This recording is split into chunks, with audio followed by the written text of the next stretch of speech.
Stop by for the Nintenbyte. You got the Triforce and it feels right. Like Bowser, you can listen all night, singing peaches until the sun lights. Summer shoots her beam so bright. Master Hand always brings a fight. Catch 'em all and use that fire blast. Put the soul back to visit your past. Welcome to the Nintenbyte Podcast.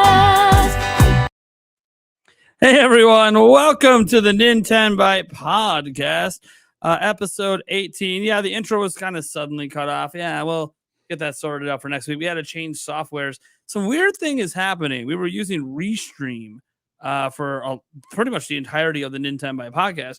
And for some reason, you can't, like, it'll say schedule, but it doesn't actually create and schedule the damn stream. And if I manually create it, it won't stream to that thing. So it's weird. And then I tried a different service, and then it did the same thing last week. If you guys recall, we didn't even have the podcast scheduled. We just hit go live, and it just created it on the spot and went live.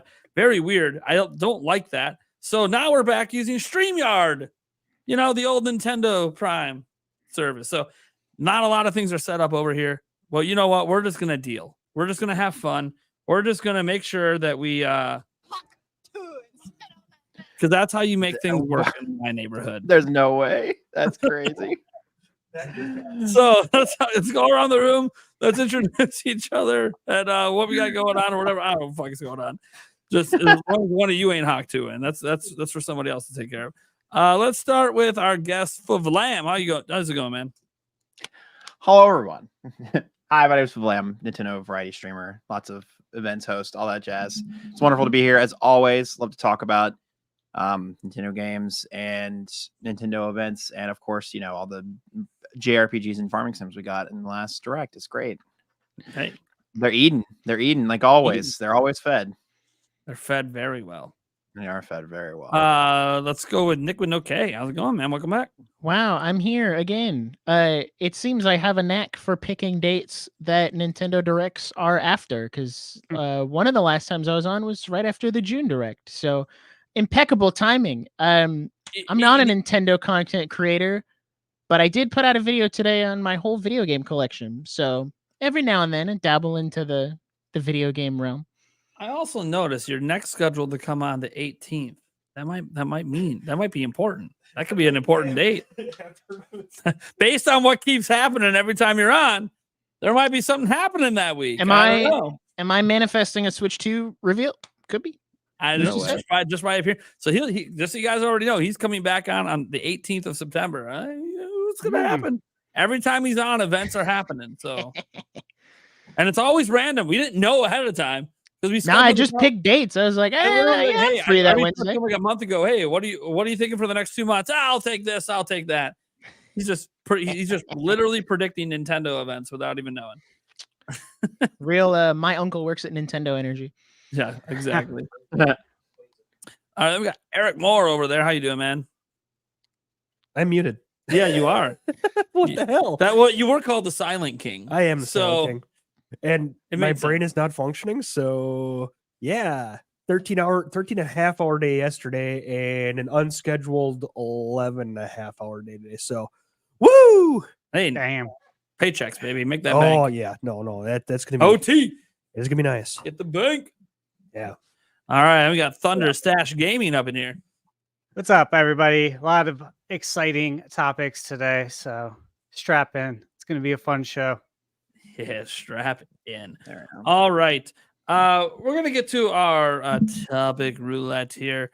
And Eric, why don't you go first? So you have the pick of every possible topic. Please don't take the one topic I know you know nothing about. What? Because I didn't watch the direct? Because you haven't watched it. You've been working. Hell, have I had time? You've been working. Well, combine all the TikTok memes together. It might have been enough time to watch it. I mean, maybe it's possible. I mean, I did have a 3-hour drive. I guess I could have watched it while I was driving. Or listened. Yeah. God. I guess I can do what games excite us the rest of the year on Switch, because all right, self-explanatory. Hey, yeah, there you go. It is self-explanatory. You don't gotta say much for that. No, one. I don't. That's good. All right. I guess I'll go next because I got to take 2 topics until. Oh, wait, guys. Yeah. I might be finding a new permanent 4th member of the team. And then if Andres comes back, we'll just have permanent 5 people. That's fine. But I'm still holding auditions behind the scenes. We'll see if we figure the right person for it. That being said, I'll go next so I don't have to do back-to-back topics. I'll go. Oh, I feel like we should probably do this one before the other. So I'll go with the Nintendo Direct Partner Showcase and Indie World topic because obviously that's like the big thing that happened this week. That's factual news. So we'll go over that. Thunderstash, what do you want? I'll go ahead and take the dealer's choice. I feel like you came up with the dealer's choice a long time ago. And I'm just going to keep leaving it in. You love that dealer's choice. Yeah, and I always think of something I saw earlier. You had a dealer's choice. Said, okay, I got an idea. So make it Good. easy. I love this. You know what I love about the dealer's choice? I never know what the topic is. So hopefully it's not something I got to start Googling like crazy in order to talk about. Nah, this one isn't. I think we can all talk on this topic pretty well. All right. Well, that leaves me with the final topic. The headliner is Switch 2's reveal imminent. No. I feel like we keep talking about it, but we actually have some reasons to actually talk about it this more time. reasons? More reasons. Yeah. But we will get into it later. For those who don't know, Favlam is vehemently opposed. But we will get into it later. Of me. You're opposed to me. All right, let's go ahead and get to our We're gonna first. fight about Tears of the Kingdom, actually. That's fine. Can happen. I might play devil's advocate tonight. We'll see. Eric, what's our first topic? Let's see here. What games excite us the rest of the year on Switch? All right. Who wants to go first? Me. All right, 'Cause I'm the Blaine. Mario Party guy. I love Mario Party. I'm actually so excited for Mario Party Jamboree. One, because it gives me like literally months of content. It's so easy. 2, Mario Party. How can you not love Mario Party, dude? Come on. I don't know. It's just, it looks like I was worried because it's Super Mario Party Jamboree and Super Mario Party was like painfully mid. It wasn't bad.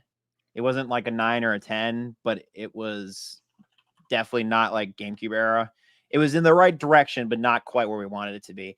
So Jamboree looks pretty solid. It doesn't look like, at least from what I can see, I think I was on the podcast actually when we reviewed that part of the direct. It doesn't look like there's those like dice mechanics. There isn't like the weird maps. It looks pretty good. And then the gimmicks that are there seem to be optional and they're not mandatory. And the maps that are adding, I don't know, it just looks good. It makes me hopeful and I'm excited. And there's a demo coming up this weekend, so we're gonna nice. find out even more. That's true. I saw Nintendo Fangirl. Is there how their name is pronounced? Yeah, I saw they were doing a demo in person and I was so incredibly jealous. Yeah, So, previews drop next week for that and Echoes of Wisdom. Yeah, I'm very excited for. I mean, I'm also excited for Echoes of Wisdom, but I don't want to take 2. So That's all right. Are we Yeah. limited to 1? Hey, you can pick more than one if you want. I mean, the I got a topic doesn't ton. say which games. Games. So- I got it. Okay. So first, Epic Mickey. Very excited about Epic Mickey. Played the demo yet? I have not played the demo. I've downloaded it. I literally downloaded it when I got home from work today. So I'll probably play it this weekend.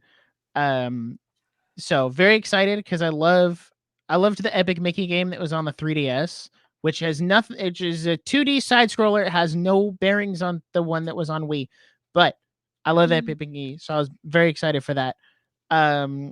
Also, Echoes of Wisdom. I'm a big Zelda fan. Finally get playable Zelda. Gonna be great. Gonna be epic. Much like Epic Mickey. Outside of that, I'm excited for Mario Party. I may not pick it up day one. Or I might. I don't know. My Discord friends might talk me into getting it day one. We'll see. But I am definitely going to get it at some point. And then, of course, my most anticipated game of the year right now, Mario and Luigi Brothership. Oh, my goodness. I never thought I'd be more excited for a Mario game than a Zelda game. But I'm like, I never thought we were going to get another Mario and Luigi game. I didn't think it was going to happen. So when they announced it, I was like, oh my goodness, new Mario and Luigi game. And then it's coming in November. I was like, okay, Nintendo, you got my wallet. You got it under control. I see you. So those are mine.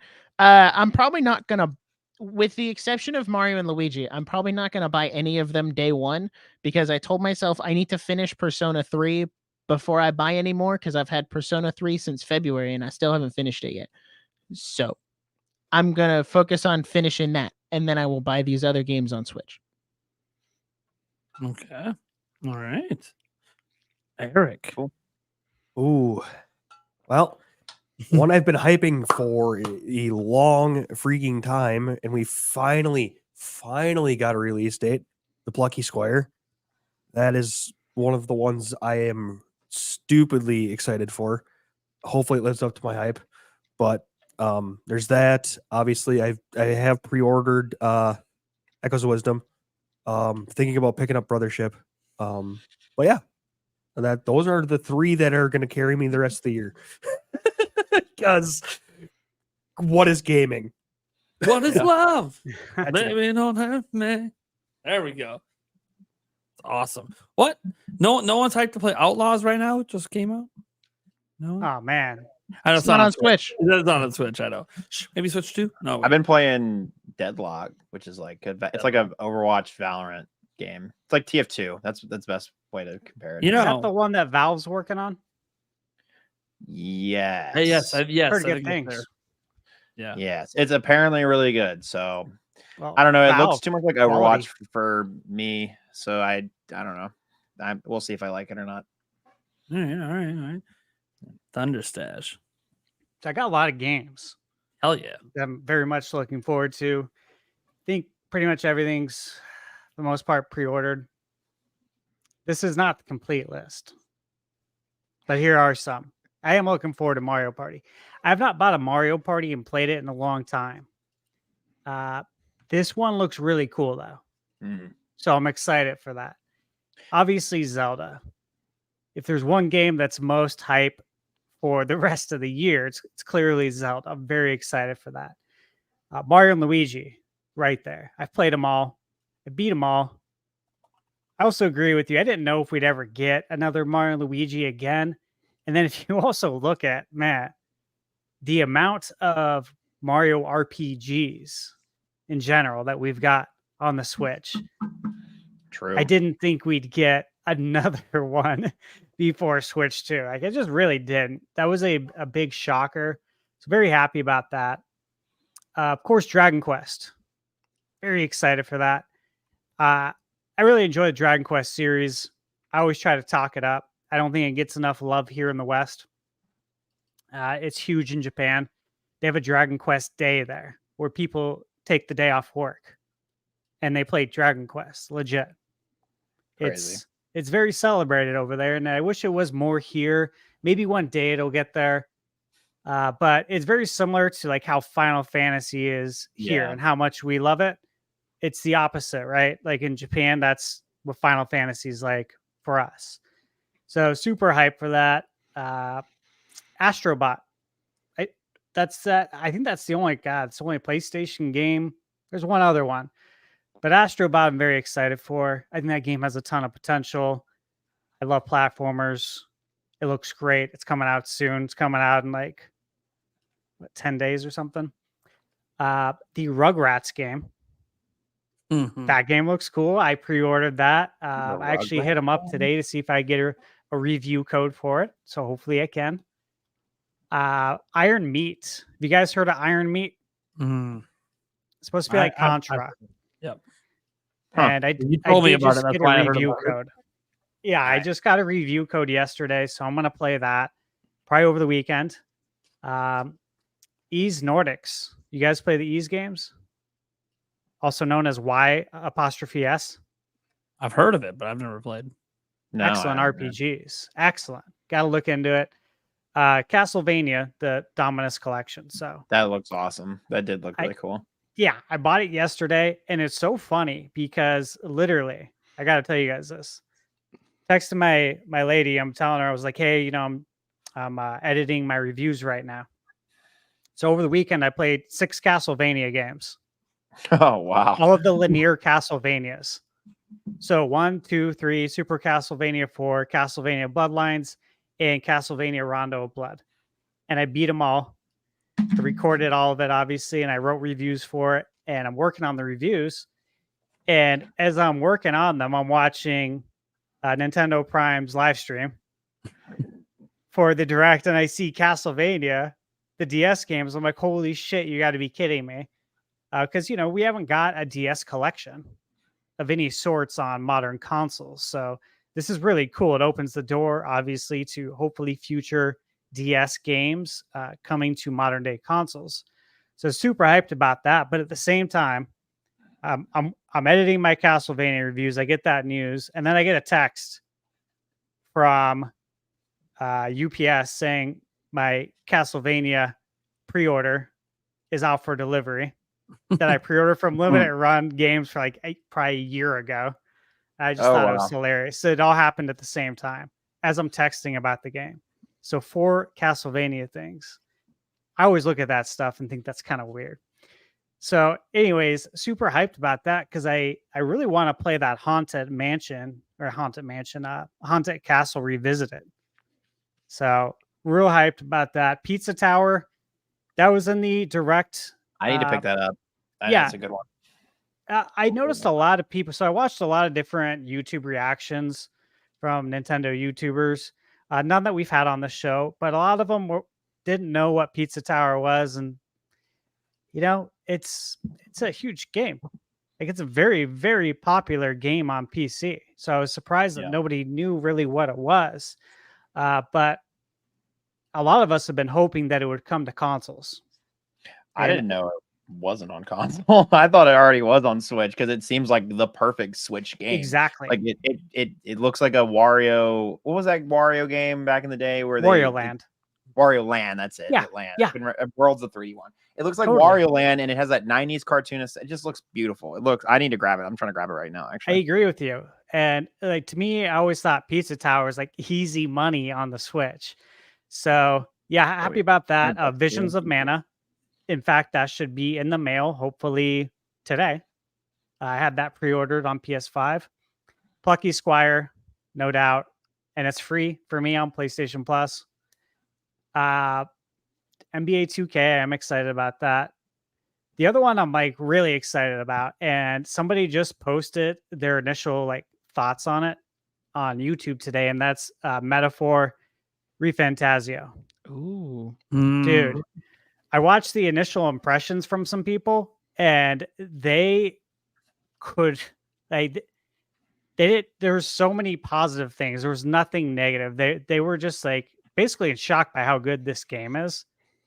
And so that's really encouraging because it's by the makers of Persona, some of the people that were behind the original Persona game. So I'm very excited for that. I think that has potential to really surprise a lot of people. And then last but not least, I don't know if this is going to come out this year, but they haven't said it's not. Okay. And it's hardware. And I'm talking about the Analog 64. The 4K Nintendo 64. If that comes out this year, I mean, like a mini? No. Yeah. Have you heard the Analog NT or the Analog Super NT or the Analog Pocket? The handheld. Oh, yes. Yes. Okay. I do know. So yes. I have the NT, I have the Super NT, and I have the Analog Pocket. I have a few of them. Okay. I love this company. They make some really, really high quality hardware. And I don't know if you guys have tried to play Nintendo 64 on a modern day TV. It's very rough. difficult. Your options are limited. If you want to use a converter box, like a RCA to HDMI, you're going to be introduced to a ton of input lag. It's going to look like crap. It's going to look like someone smeared Vaseline on your TV. It's not a good look. And I don't know if I see Nintendo doing a Nintendo 64 mini as much as I would love it and I'd be camping out for it. I just don't know if that's going to happen. If it does, I'll be there regardless of this. But this is the best option. Like I have my N64 RGB mod, and it's an improvement for sure. And I have a RetroTink 5X that I hook it up through. And so I'm trying to get the best signal possible and the best picture. And it's still tough. So the idea of being able to play this in 4K is huge, huge. So again, they haven't said anything. They haven't said otherwise. All we know is 2024. So we shall see. And I'll end it there. There's more games, but I don't want to take up the whole show talking about all the games I'm excited about. What do you got, Nate? So there's like I could talk about a bunch of games. I'm gonna stick to two. Well, my most anticipated is Echoes of Wisdom. I don't think that is a shocker to anyone. Zelda's my favorite franchise. You guys see I'm making Echoes of Wisdom videos. You know, if I'm not making a Switch 2 video, it's probably Echoes of Wisdom right now because I'm very hyped for that game. And so I love Zelda. I really do. There was a comment today on my video like, calm down, man. It's not that exciting. Like, oh, it's exciting for me. You don't even know. Mhm. You don't even know. That little bit of footage where the music alone got the hairs on my body like standing up. And because it's like a mix of like Skyward Sword stuff in there and another game. So it was really cool. I am so excited for this game. The more and more I see of it, the more it's feeling like a Tears of the Kingdom to me. Like in terms of my level of excitement. And I understand if that's not the way other people feel, but I love top-down Zelda. It is not something that I ever disliked just because I enjoyed, the 3D ones a bit more. And this one you play as Zelda. And this one has the freedom of the last few games, sort of, or the last two games anyways. And on top of that, like, you can do anything. Like the Echoes have like these endless possibilities. It's such a unique, really cool idea. I'm just so excited to play this game. The more they show it, and it looks like they like pretty much took the World of Link to the Past and slapped Breath of the Wild around it. And I'm like, dude, that's pretty badass. What the fuck? I'm seeing like worlds from Breath of the Wild now and top down. This is sick. So, dude, Rivers auras and Seas auras in the same game. In the same game. You know how long I've been waiting for that? That's pretty cool. And they meet. Like that's cool. Like musical things with it too. Like, oh man. I'm so excited. So, yeah, man, dude, Echoes of Wisdom. It has a shot to be a GOTY level game for me. I don't know if it will be, but it's going to be in contention. And the other one no one's talked about. And look, the reviews dropped today. Famicom Detective Club. Smiley Man. Emio, baby. I saw that. Emio. It's doing good. It is higher rated than Star Wars Outlaws, a AAA game. Oh, higher rated than Concord. Yeah. Which, do we even talk about that? That flopped pretty bad. I guarantee it won't flop as bad as Concord. The game that every single review agrees, even there's no negative reviews. There's just, some, sevens out there. The thing when I look at like the worst, because I like to get a good flavor. You read the 10s, because yes, believe it or not, it got some. Yeah. Got some 10s today. I did not see that coming. You read the 10s, maximum hype. But that's like, all right. So why are some people like this? Oh, everyone thinks the story's amazing. Everyone says when they got to the end of the game, they sat there in a room alone by themselves for 30 minutes and just had to think. And every review says that. But the ones that are a little negative are like, oh, we don't really like this old school style of gameplay. We wish fuck that. I played the Famicom games. I know what the gameplay is like. I'm good with that. That part doesn't bother me. So if you're telling me the story is so damn good, then when you get to the end, you have to just stop for 30 minutes and just think about what just happened. Like that to me is exactly why I want to play the game. It's a story game. It's a story. That's what the game's about. Like we always talk about how Nintendo does not have story-driven games. This game is nothing but story. That's all it is. Without the story, it's not. It's a visual novel style game. That's what the Famicom Detective Club games are. And this one's a murder mystery. And actually, it's a serial killer mystery, more not just a murder mystery. So that makes it even more fascinating. Plus, documentaries I like to watch on serial killers sometimes. Wish they didn't exist, but I'm fascinated by the thought processes that go on, like to get you to do that kind of thing. I don't understand how you can, but it does fascinate me to see how messed up people can be. Sucks. It shouldn't really be entertaining, but it is. I just wonder about stuff. My lady's addicted to them. Yeah. She's always watching when I walk in. It's evil, and I wish it didn't exist, but it does exist. So I guess I'm fascinated. So like this game, it just got me hook, line, and sinker, man. I did the demo. It has 3 chapters. Now, like I see some people say, well, I tried the demo. I wanted like it just got bored. You have to get past chapter 1. Chapter 1's a setup. It's very boring because it's just the setup. You have to get into the meat of it, and that begins in chapter 2. But yeah, you have to know what you're getting into. It's a very slow start game that ends very strong. So I'm pretty excited for that one. Picking that one up, not tomorrow at launch. I'm on a game buying freeze at the moment, but I'll be picking it up sometime next month.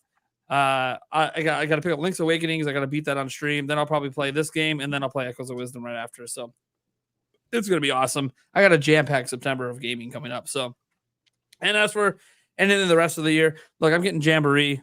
Yeah, Flam already went off on that, so I'll leave that out there. I'm excited for that one. I'll probably have that day one. We'll probably do a live stream for it, guys. Yeah. Heck, maybe I'll even set up a live stream where I do it with Flam sometime. He's the Twitch god. I would say hop in. I mean, I'm definitely doing a 20-person Mario Party. If it's and I could easy as literally anything. just stream that on my end and have fun and bullshit with people. That'd be fun. Yeah, just pull up. You inspired me to get pull right Mario up. Party. I want you to know that. The last time you were on and you talked about it, I'm like, you know what? I'm gonna give it another try. If you want to give it a try, like one of the newer ones that's not Jamboree, Superstars is really good. I did hear that. Superstars is really good. I mean, Superstars is literally just the old games mashed up and remade into a new game. So it's meant for, like, if you like old Mario Party, you will love Superstars, especially like the N64 ones. Yeah, we played a ton of Mario Party on the 64. I had a friend that then you'll love Superstars. Used to get so mad he'd take the 64 controller and throw it against the wall, and he'd break it all the time. Yeah, for real. Right. Also, all the N64 Mario Parties are on NSO. So there's actually Switch is actually a pretty awesome console for a Mario Party fan, because you have 1 through 3 on NSO. You have Superstars. I mean, yeah, Super's mid, but it's still kind of fun. It can have its moments. And then now we have Jamboree. The only ones we don't have are the GameCube ones that are right there. So yeah, it's good. I was gonna say about Emio. I played the demo as well, and we were actually talking about it a little bit pre-show, and this is kind of for the chat. But I feel like this is the kind of game that, it's like reading a book or starting a TV series that you've heard is really good, but you watch the first few episodes and it's just not getting you. But if you go just a couple more episodes, then that foundation's going to be laid, and then the rest of the series is just a giant payoff. You know what I'm saying? It's like Lord of the Rings. The first Lord of the Rings is so slow, the Fellowship, but if you stick with it, the payoff is massive, right? And so I think it's kind of like that. And my copy, I just checked my Best Buy app. It's arriving tomorrow. So I was really surprised, though, I gotta say, when I saw the reviews on Twitter. I think Stealth on Twitter made a post, and I saw 3 perfect 10 out of 10s. I was like, what? I didn't expect that. Very impressive. I expected like probably 7s and 8s, maybe a 9 here and there, not 3 10s. Like, that's impressive. That's something that's gonna really make me obviously want to play the game, because I'm like, all right, I was already buying it, but now I got to play it. Now I got to put it ahead of some other games in the backlog. What's really funny is Emio was not anywhere remotely on my radar at all. I don't typically like those type of games because I don't feel like I'm very good at them.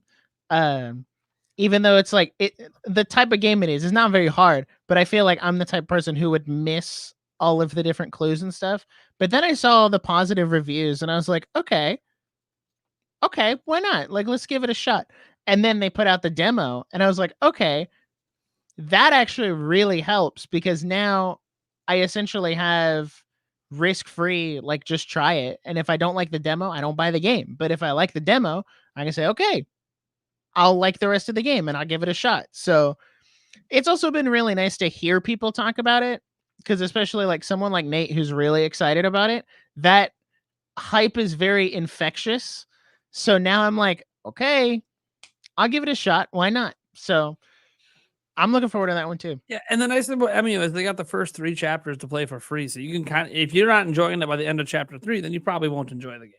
But they that's what's so cool about it. They're so confident in it. They said, "No, we're just giving you the first 3 chapters. Enjoy." They want people to try and enjoy the game. So, oh man, I'm so excited. So as we showed this earlier, Cart Cut and said that are really hyped as well. Thank you so much for the super chat. But I also got to bring up this other one because it is related to the topic. Free Metroid Hats popping off in here, saying he's been playing the Pokemon Emerald Cross on the Analog Pocket while he's watching the show. Literally right now, he's using the Analog Pocket right now. Nice. And he's excited for Zelda. Echoes of Wisdom can't come soon enough. And he can't wait to destroy friendships in Mario Party Jamboree. Yeah, man. You know, I'm a little worried in Mario Party Jamboree. If I start domination against my fan base, I might stop getting super chats. I might hurt some feelings around here. And it's just, let's just see what happens. Well, people need to just learn to lose better. Yeah, don't be such a sore loser. Just because I'm a cocky winner, don't be a sore loser. Yeah, it's like those memes. Have you seen those memes? Like with the older people, like say people my age, when it's like holidays and they tell you to take it easy on the kids when you're playing them in like Mario Kart or Smash Brothers. You're like, dude, I can't do that. I can't let them win, man. They got to take right. their lumps. They got to take their lumps. Yeah, exactly. I take that shit serious. I did not get this good at video games by people letting me win. Yeah, Exactly. that's life itself, Yeah, I don't man. want my kids win. He's like, why don't you let them? No, get good. Yeah. But they're gonna cry. When they do get moved. My kids 8, 11, and 13. We're not talking about me trashing on a 2-year-old here. We're talking about kids that need to get good. It builds character. It does. The funny 100%. thing is, the same thing happens. So, like, my parents have a swimming pool, and I play horse all the time with my kids there, and I'm a pretty good shooter. I hadn't lost horse in like 10 years.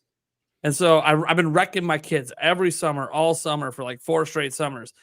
Finally, one day, I hurt my shoulder, and so I couldn't shoot very well. And my youngest son beat me because he made the shot that I made.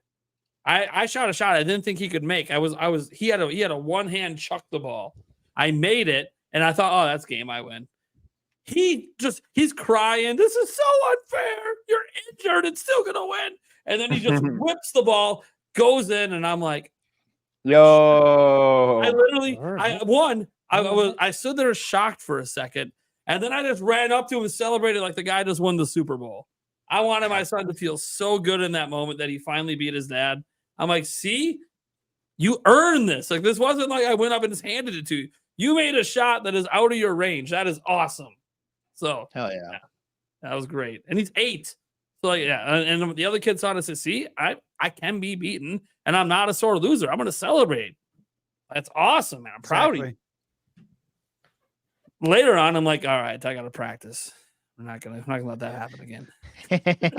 It's deep down in my mind, I ain't losing to an 8-year-old again. All right, that's not happening unless. Anyway, he turns 9, by the way, on Friday. So yeah, I won't lose to an 8-year-old again. It'll be a 9-year-old. And he doesn't even know. He's getting a basketball hoop for his birthday, so he's gonna have a whole much time to practice. Oh, nice. But see, what he doesn't realize is don't tell him. Don't tell him. He's in that. No one in the chat knows him. But I'm like, he's in school.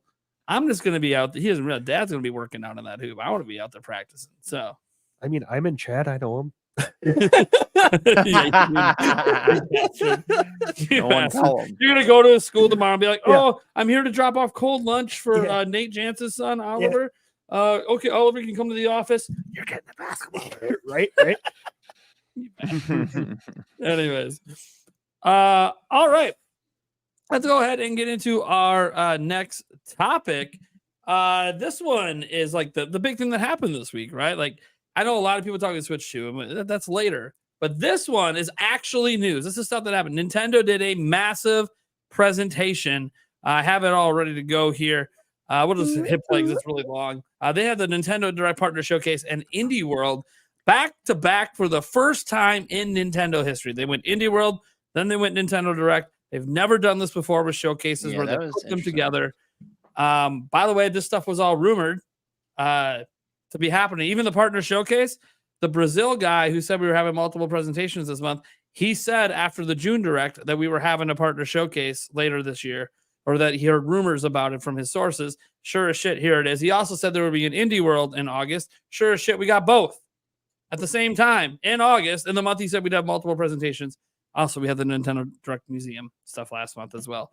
So what's interesting, obviously, is first time they've ever done it. So one, how do we feel about the show? Like, you know, we can grade it or see how we feel, because there's a lot of mixed opinions. I see a lot of basically people thought it was all right, it was the best thing ever, or it's an F. So there's that. We'll go over that. And then the games we're most excited that were shown in here. So let's start just with how we feel about the show in general. Maybe give it a letter grade for the people. I thought the indie part specifically was a pretty, like, for an indie developer, like an indie direct, was a solid like C to B. I thought the partner showcase was pretty not great. I don't know. I mean, how many things in the partner showcase were even new? You know what I mean? I don't know. Like, it felt like a lot of stuff we already knew about, and then the few things that were new. And maybe that's just me. Maybe because I'm not the JRPG guy. Like, that's fine. I get that. If you're a JRPG person, again, like I said, you're probably eating. But I think the indie portion was a lot stronger. There were things that piqued my interest more, like the Balatro coming to Switch, which is a fantastic game, by the way, if you guys haven't tried it. It's very interesting, the collaborations they're doing with Among Us. It was such a stark Witcher, Dave the Diver, Among Us, and Vampires. I don't know, just a bunch of stuff I didn't think would come to that game.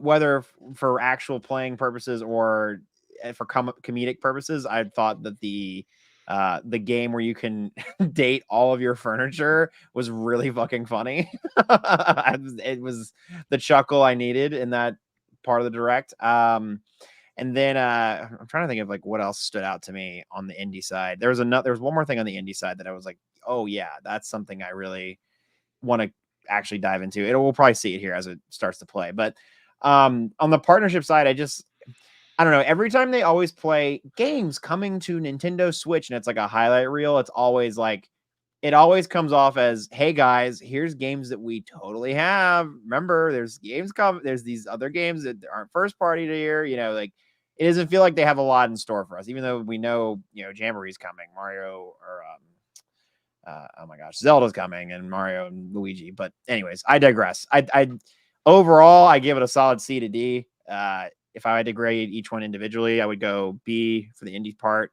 and D to F for the partnership showcase. Ouch. I'm gonna be a lot harsher. Oh, because I personally grade directs on me personally. Like, Sure. Oh, am I gonna play a lot of the games? Like the June Direct, A+. Great. Borderline S tier. Like, yeah. So that was really good. This one, I think I set my own expectations a little too high, and that's on me.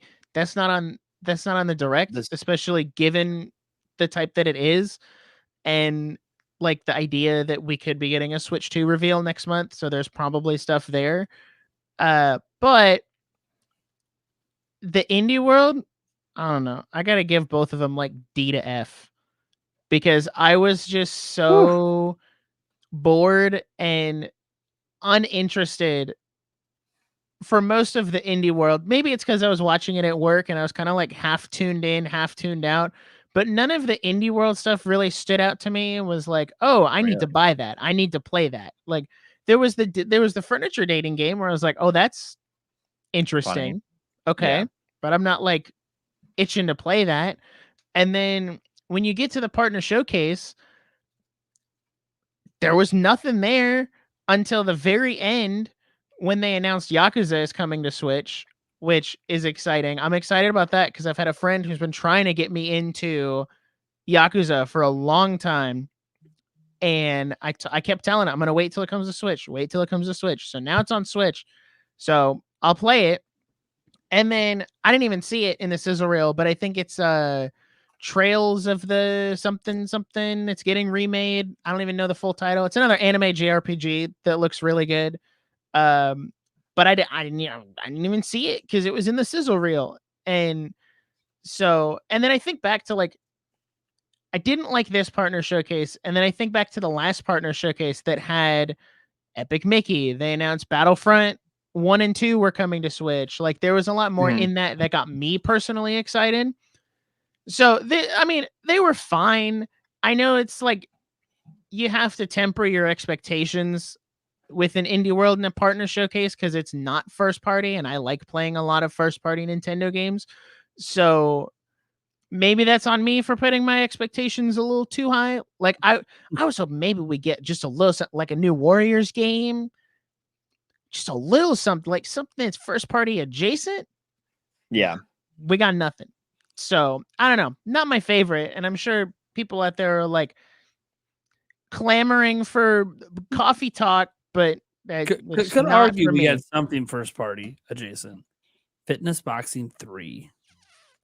Oh, is it first party adjacent? They publish it in some territories, yeah. All right, man. Something. That's the December game. Yeah. Also, the game that while Nick was talking, it was the little bug office RPG game that looked really cute. I thought that was a cool one. Yeah, I mean, I concur, Nick. I think I disagree with you on the indie part because maybe it's because I have a different subset niche of games, and I like the kind of like these kind of like art, like the little kind of pixely art style, whatnot. I also like Binding of Isaac. So there's another one coming up. I think it's called. Hang on, I have it right here. Literally about to pull the name of it up. Morsels. I like the vibe of that. I thought that was cool. That game looks sick. The game looked really cool. It looks like a spiritual successor to Binding of Isaac, like low key.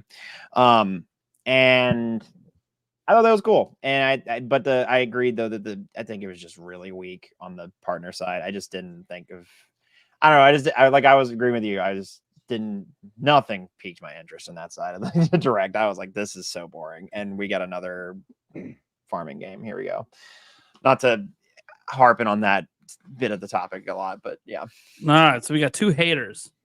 Yeah. To understand. Sorry. How we feeling? Are you the redemption arc? Yeah, absolutely. Oh, here we go. So I was really pleased with the direct. I would say I'd give it a B. And you got to look at the big picture, of course, is that we are basically in September. So we're about 6 months away from the Switch being 8 years old on a chipset from 2015. Wow. Okay, so even older, of course. The fact that we're even here still floors me. We're going into Christmas 2024, and it's still the Nintendo Switch. So all of that still just is super impressive to me.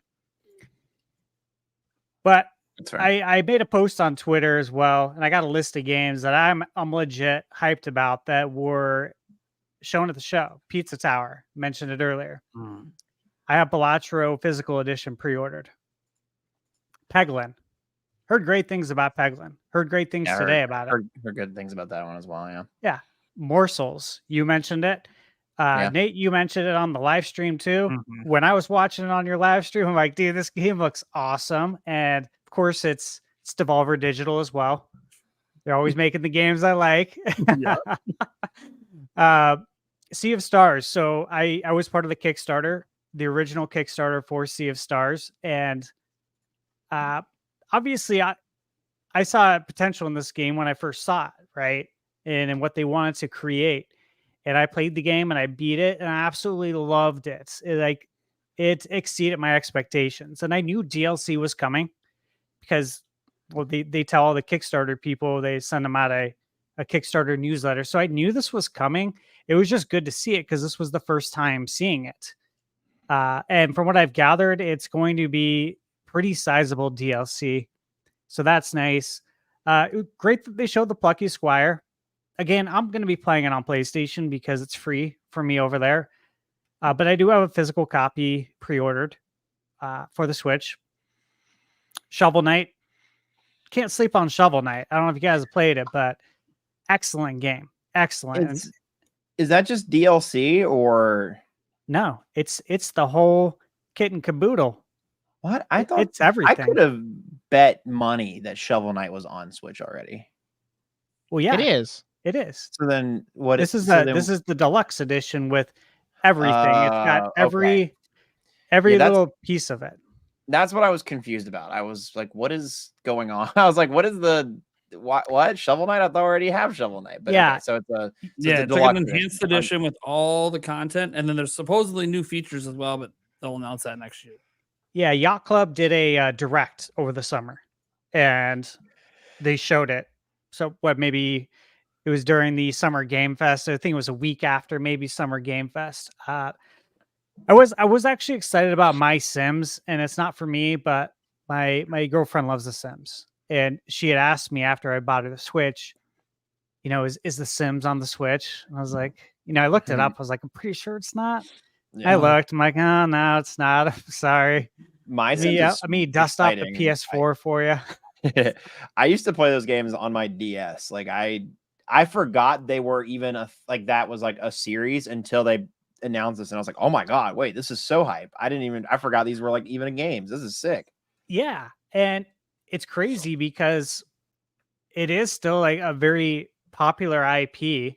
Yeah. And from what I gathered, when I think Sims 4 is the one that's on PlayStation, and it's on PlayStation Plus. I downloaded it for my girlfriend, got her set up. That game is littered with microtransactions. So you'd think EA would be all over that because that's right up their alley. So They're making a new surprised. one. Yeah, they are. It's more popular on PC, but yeah, they're working Yeah. on it. They already announced The modding community on PC is really big. So super big. Yeah. So I'm excited for that. I'm going to pick that up physically. I saw there's actually a physical edition of it, and I'm guessing that's going to have a super low print run. So I'll just buy that for my girlfriend and probably have a nice rare Nintendo Switch game in the collection while I'm at it. Capcom Fighting Collection 2. Guys, have you played Power Stone 1 or 2 on Dreamcast? Yes. Always got it. Always got Is it. that Cassette Beast? That's He's cassette. pulled it out. Oh, nice. Yeah. I'm feeling that there's very few physical copies of that one running around. Oh, I would agree with you 100% on I'm that. not even going to open it. I wouldn't either. I would just play it digitally. Yep. So Power Stone 1 and 2, though, excellent games. They were both on Dreamcast. I was a day one Dreamcast adopter, which came out on 9/9/99, which means 25th anniversary is right around the corner. Marvel vs. Capcom Fighting Collection, I already had that pre-ordered. And the idea of being able to play Marvel vs. Capcom 2 on modern consoles with online play that's the draw there. That's what's going to get people to buy this. That's what's going to get all the old heads to buy Marvel vs. Capcom 2. Dragon Quest 3 HD. Again, that was shown here, and I'm very excited for that game. The Castlevania Dominus Collection. Again, if you guys have played Symphony of the Night, these games, if you played the GBA games and you've played Symphony of the Night, this is that. Like, there's a lot of people who think the DS games, especially Dawn of Sorrow, is better than Symphony of the Night. And Symphony of the Night is one of the best Metroidvania games of all time. To some people, they think it is the best Metroidvania game of all time. So we just got 3 of them for $24.99. Plus you get Haunted Castle Revisited. Absolute steal of a deal. The Tetris Forever, I thought was really cool. And Digital Eclipse is doing the Tetris Forever. And Digital Eclipse does quality work. I thought it looked cool how like you could be playing Tetris and then out of nowhere, it'll go to like a different Tetris game. And I thought that was a really cool idea. Obviously, Yakuza. Am I hyped that Yakuza Kiwama's on Switch 1? I mean, I can't believe yes they and brought no, right? Like I own the game on PlayStation. It's about what it means, right? It's about the fact that it's here. We know this means it's coming to Switch too. So this is a good thing for the future. And that's what I saw a lot in this show. The Atelier series, guys, there's people who love those games. In fact, I own them physically. I haven't opened them, but I own them, and I'll probably keep them because they're going to be rare games. But the Atelier games are very popular on PlayStation as well. The Tales of Grace F looks great. Suikoden 1 and 2, or as they say, Suikoden. I still call it Suikoden, but again, PlayStation 1 RPGs. You guys ever heard of them? No. I've heard of Excellent Suikoden, games. yeah.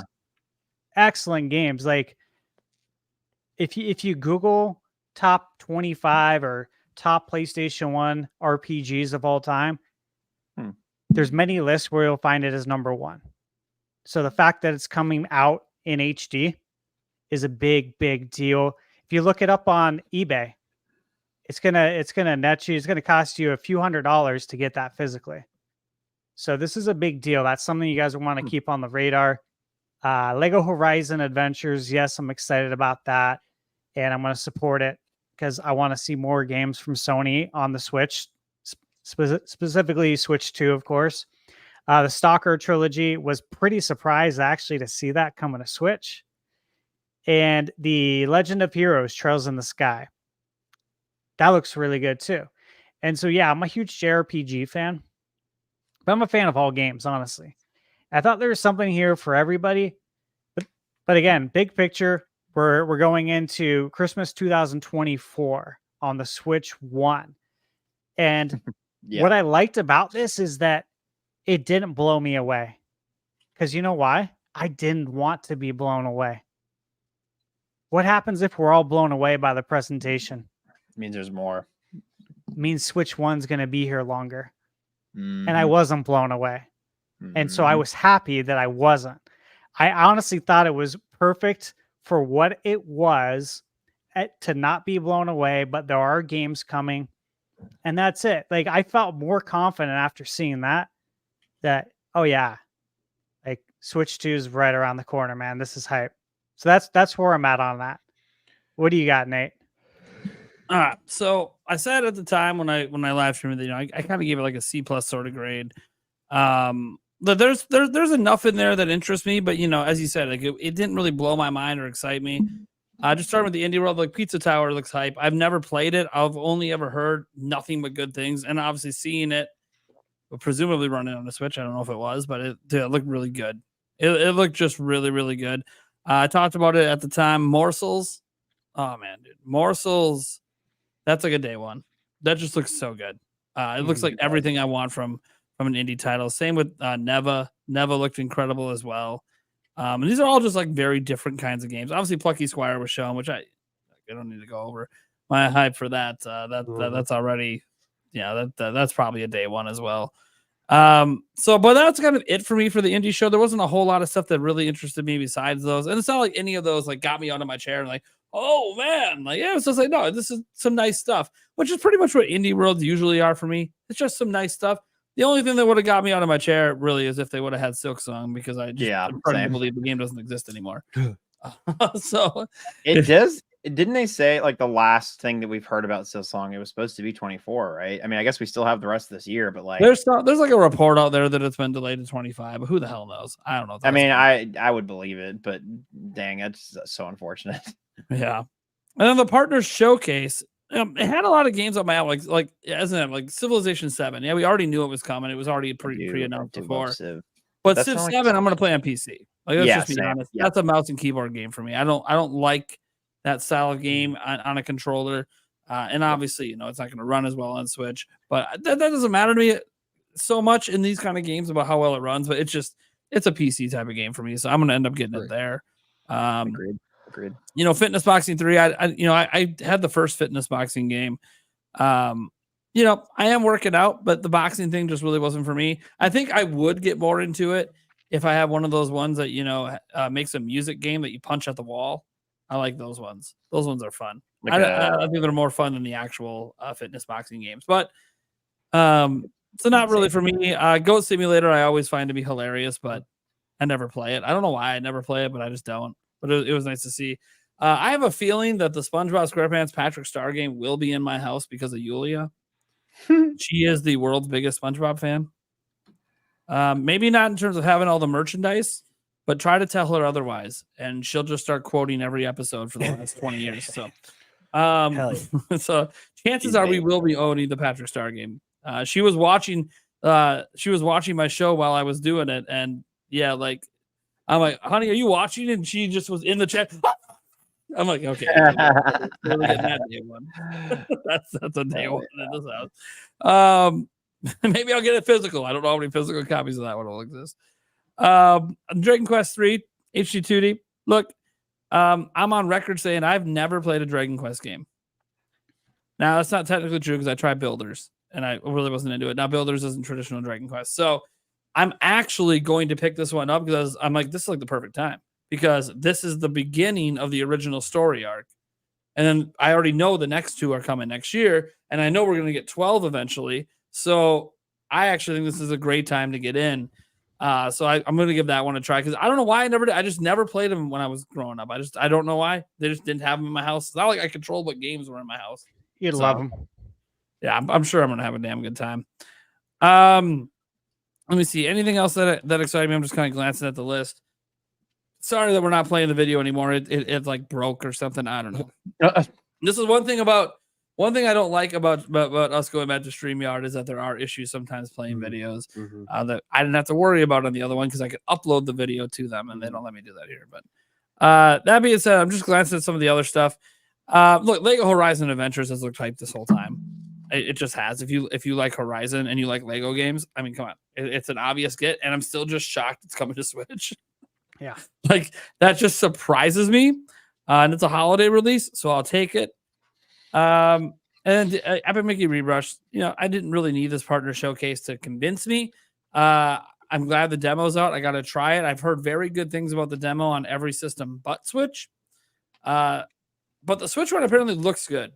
It's just the frame rates are a little all over, which I guess I kind of expected. So I'm going to try it on Switch and see what's up. And then if I don't like how it runs, I'll just get it on another platform probably because I beat the original and I bought 2 and I didn't like 2, but I never actually spent money on 1 because I got a review copy. So it's so good. I want to spend money on it at least once. So I'll get Epic Mickey Rebrush on one of the systems. Hopefully Switch. Hopefully the demo convinces me it runs well enough. So I could deal with like frames hitting if it's like a 30 FPS game that sometimes hits 25. I can deal with that. But if it's going down to like 12, well, yeah, it's time for me to go to a different platform for that. But see, you might go, well, if you own other platforms, just get it there. I'm like, I know, but like I like to support the games coming to Switch, so we keep getting more games on Switch next time around. So if I can deal with it, it's the same reason I'm playing Hogwarts Legacy on Switch. I know it's better than on other platforms. I have options, but like I want more of this coming to Switch. So I'm playing through it, and it doesn't really feel suffering. Here's the cool thing: if you'd ever play it on another platform, you don't have to know what you're missing. Yep. When you don't know what you're missing, the game's suddenly a lot more enjoyable. That's true. Very true. Rocket League at 60 frames on Xbox and then jumping to like 120 frames on PC was an eye-opening experience, let me say the least. I'm gonna be so real. 120 FPS don't matter. I'm like, yeah, you just haven't experienced it. It's just buttery. I had a similar experience. I spent a year and a half playing Fortnite on Switch and thought that was like the pinnacle of Fortnite. And then I downloaded it on my Xbox. Oh my goodness. The difference between those two. Yeah. Man. I'm sure it's running like 25 frames on or 30. It's probably 30 frames, 60 frames. And then if you did it on PC, it'd probably be like 120, something crazy. Yeah. Yeah. So let's get to Eric. He's the only one here that technically did not watch the show, but I saw him doing a little research on what was in the show at least. Yeah, I was just looking at the list. Is there anything that excites you on the list? I'm not going to ask you to give a grade because I just you didn't really watch the show. So I mean, just some of the games that I'm looking through here, and I kind of looked at. Peglin looks pretty decent. I watched the trailer on that. I watched the Game Grumps play Pete Stellar, so that one it looked like a fun game. Balatro I've played. So that's cool to see them getting some extra the DLC for that extra things. Yeah. That is really cool. The Power Wash Simulator, the Shrek thing. I was watching a little bit of that. They're out of my That's funny. swamp. That's funny. As Oh hell. yeah, Um, that's all that. Interesting. It's one- paid, but I mean, I Yeah. guess it makes sense. Yeah. Well, it's licensed, so it's too Yeah. smart. yeah. Yeah, it makes sense. One of the ones that I actually just kind of Googled and watched just because was Wobbly Life, and that actually looks pretty decent, surprisingly. So that one I might actually pick up. It looked pretty cool. Even though I have no clue what it's about because I couldn't listen to it with sound. So the video itself looked fun. Obviously the Plucky Squire, Shovel Knight's always a good thing. Civs, I agree with you on that one. Or Civilization, I agree with you on that one. It is more of a PC game, but it is cool that we're getting it. Yeah, I mean, we had Civ 6, so I mean, it's not Yep. surprising that we're getting 7. It's just kind of, Mhm. I don't know, like, and you can do touchscreen stuff with it, which does make it a little better. But I don't know, it feels. Dude, any of these like strategy style games just feel like PC to me. Just always have. Just looking through here. The rest of the list. I mean, Lego games are always fun, so I might pick up Horizon Adventures just because I like Lego games. The Funko Fusion was in this. Oh god, Yes, it was. that Funko Fusion's did it back, look, baby. did it look any better than the original? Dude, no. Well, at first it did, and then It as did for like the the first trailer- 10 seconds. Yeah, and then it showed some pretty rough. It looks like a really rough game. Yeah, I gotta wonder what that frame rate is. Yeah, I -2. it is not, I'm not hopeful. It's so yeah, bad. I'm not hopeful. It's They owe you frames. Yeah. And then obviously Five Nights at Freddy's looks. I mean, I'm shocked that's coming to Switch. I won't So- lie. I mean, pleasantly shocked, but that's crazy that it's coming. yeah, no, that's kind of the games that just looking through the list is kind of the ones that kind of stand out to me a little bit. So, and sorry, I'm dealing with a little bit of a cold, so I'm trying to I can't really breathe through my nose. So It's okay. yeah, this is always fun. Would you like some cold medicine, sir? Oh, I'm good. I'll take Okay. some when I Can get we get home. can we get some hearts in chat for Eric? Yeah. Hearts in the chat. Yeah. So if Sorry. you see me kind of covering my mouth a little bit, it's because I'm trying to breathe and I don't want to Sucks. on camera. So Yeah. Oh my god, I'm dying. yeah, right. Pretty much that's what I feel like sometimes. Whew. Yeah, feel you. All right. I think we can get to our next topic. Thunderstaff. What the hell are we talking about, Mr. Dealer's Choice? Well, this is video game related, and when I say that, I don't mean Nintendo directly. Just video games as a whole. This news was kind of hitting the waves this week, and I'm sure it's about a place that we've all shopped at before. Oh yes, I know And that's exactly. GameStop. Oh Yeah. boy. GameStop is now in the retro video game business, and I'm sure that all of us and everyone in chat has shopped at GameStop. So this could potentially impact all of us in a different way. And there's just so much, I think, to really explore about GameStop. We could probably do a whole dang episode about it, but my question is, will you be buying any retro games from GameStop? Yes or no, and why? And do you currently shop at GameStop? If so, or if you do, yes, no, and why? Well, I'll go. I do shop at GameStop. Not often. It's not like I'm going there all the time. Usually console launches because it's just a really fun atmosphere for console launches. It just is. Or like really, really big games like Tears of the Kingdom and stuff. It's just a really fun atmosphere. And our local GameStops have thankfully always been very friendly Mhm. and not as pushy as happens for like sure. when I go to the cities and stuff, like pushing stuff on you, like, you know, the That's nice to hear. yeah, so like they're actually, and again, that always comes down to your local management and whoever is slightly above them because like they decide how the stores are ran. Mhm. Even though the corporate might want you to do a certain thing, it's kind of like, yeah, but if we're alienating our customers, we need just to keep our margins up. That's what really matters in the end. So both surprisingly both GameStops near us are still rocking, still going. I don't. That's the thing. Like I understand everyone's negative experiences there. I understand some of the employees' negative experiences there, but like that's not the experience where I am. Now, I have experienced it myself going to other GameStops elsewhere, but never locally. So I believe in supporting obviously physical game stores still existing. I know that GameStop's like the last international national brand that's even has it. I know you have your local mom and pops, and I like to support them as well. We have one, I believe, in Eau Claire, maybe two. Gaming Generations. Yep. Yeah. So I like to support them as well, but they don't get the new stuff. So like when I want to get new stuff, they get like maybe like for console launches, they have nothing. And if there's a big game, they might have like a handful of copies because people go to them for retro stuff. They're not really looking at them to get the new stuff. And there's just something that feels nice about going to even a GameStop, as dirty as it might feel for some of you guys that have bad experiences. It still feels better to me than walking into a Best Buy or a Walmart or these mega corporation stores that are like reducing shelf space and making it so there's like nothing on the shelf but the last thing that released. It's like they just don't care. They don't care about games. You can understand GameStop probably doesn't care either. It's all about the money, but at least the store is dedicated to it. And the other stuff that's in the store, all the nerd stuff, it's often gaming adjacent anyways. So it all just kind of works for me. And again, a lot of this is tainted by the fact that I've had a very good local experience. I know the managers at both GameStops by name. They know who I am. It's just been a good experience for me. And if you expand this into the retro stuff, everyone keeps telling me that their retro games are cheaper than anywhere else. I don't know if that's true because I don't buy retro games a lot.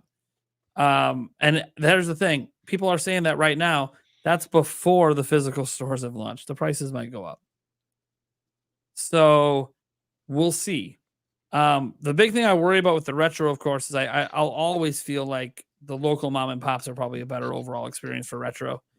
But again, if the prices are cheaper, you can't argue with pricing. Now, that also means they're paying shit for retro games. But then again, they might just have literally warehouses full of retro games that they bought that they couldn't resell. So I have no idea. It's such a catch-22, or I guess a split feeling here, because it's like I like the messaging and I like that they are pivoting towards this in terms of overall and being supportive of retro games and being supportive of physical media. I think that's fantastic. There's two things I'm worried about is commercial, because getting slightly political, capitalism doesn't exactly breed the innovation of like, oh, we need to. They're looking for money. That's like what you said, Nate. That's what they're doing. It's money at the end of the day, and I'm worried that what's going to end up happening here is what they have just done is created a hyper competitive retro games market, because now every GameStop is a retro game store. So let's think about that. That is an insane amount of competition all these mom and pop retro game stores have just been put under, unfortunately. So if that ends up reducing the amount of mom and pop, and maybe in the initial they're really cheap, but again, as time tells with most capitalist organizations, there's a point where they start to consolidate and the money starts to increase prices. We see that in literally every other industry that isn't regulated. And it makes me worried for the long-term health of the physical and retro games market. But I think that I like it from its initial standpoint, but I'm tentative. I'm hesitant. That's what I'm trying to get to. Sorry, I got your chat just got really political. I'm so sorry about that. But whether you believe in capitalism or not, chat, the way it works and how businesses work, that's how it always happens, whether you argue with it, whether you think or not. So, well, I mean, even to an extent, like, I really wish it wasn't something that was so politicized, because it's a very factual thing. Like, it's not, like that's how just how businesses capitalism works. An example that is the best example I can think of is, like, if you think about how streaming has innovated. It came in as the cheaper alternative to cable. Now everybody's off cable, and what is every single streaming service doing? They're jacking their prices because nobody's going to go back to cable That is, yeah, it is the natural process of capitalism is to commodify it. But anyways, besides that, I'm still on cable. yeah. But besides all that, Switching providers. I still think it's good overall messaging wise. I makes me excited because I think it's going to increase accessibility to retro hardware, games, all that stuff, and I think that's fantastic. I think from an accessibility point and a messaging standpoint, it's fantastic. But in terms of long term, whatever, and how businesses have operated in the past, it makes me also worried for mom and pop retro stores, and it makes me worried for the long term health of retro collectors, games, physical media. That's I can all understand that's that. where I'm at. Yeah. Let me ask you both, since you guys have went, what's your experience been like when you go into the store? GameStop today. Yeah, just what's it been like when you've went there recently? Maybe the last couple of times.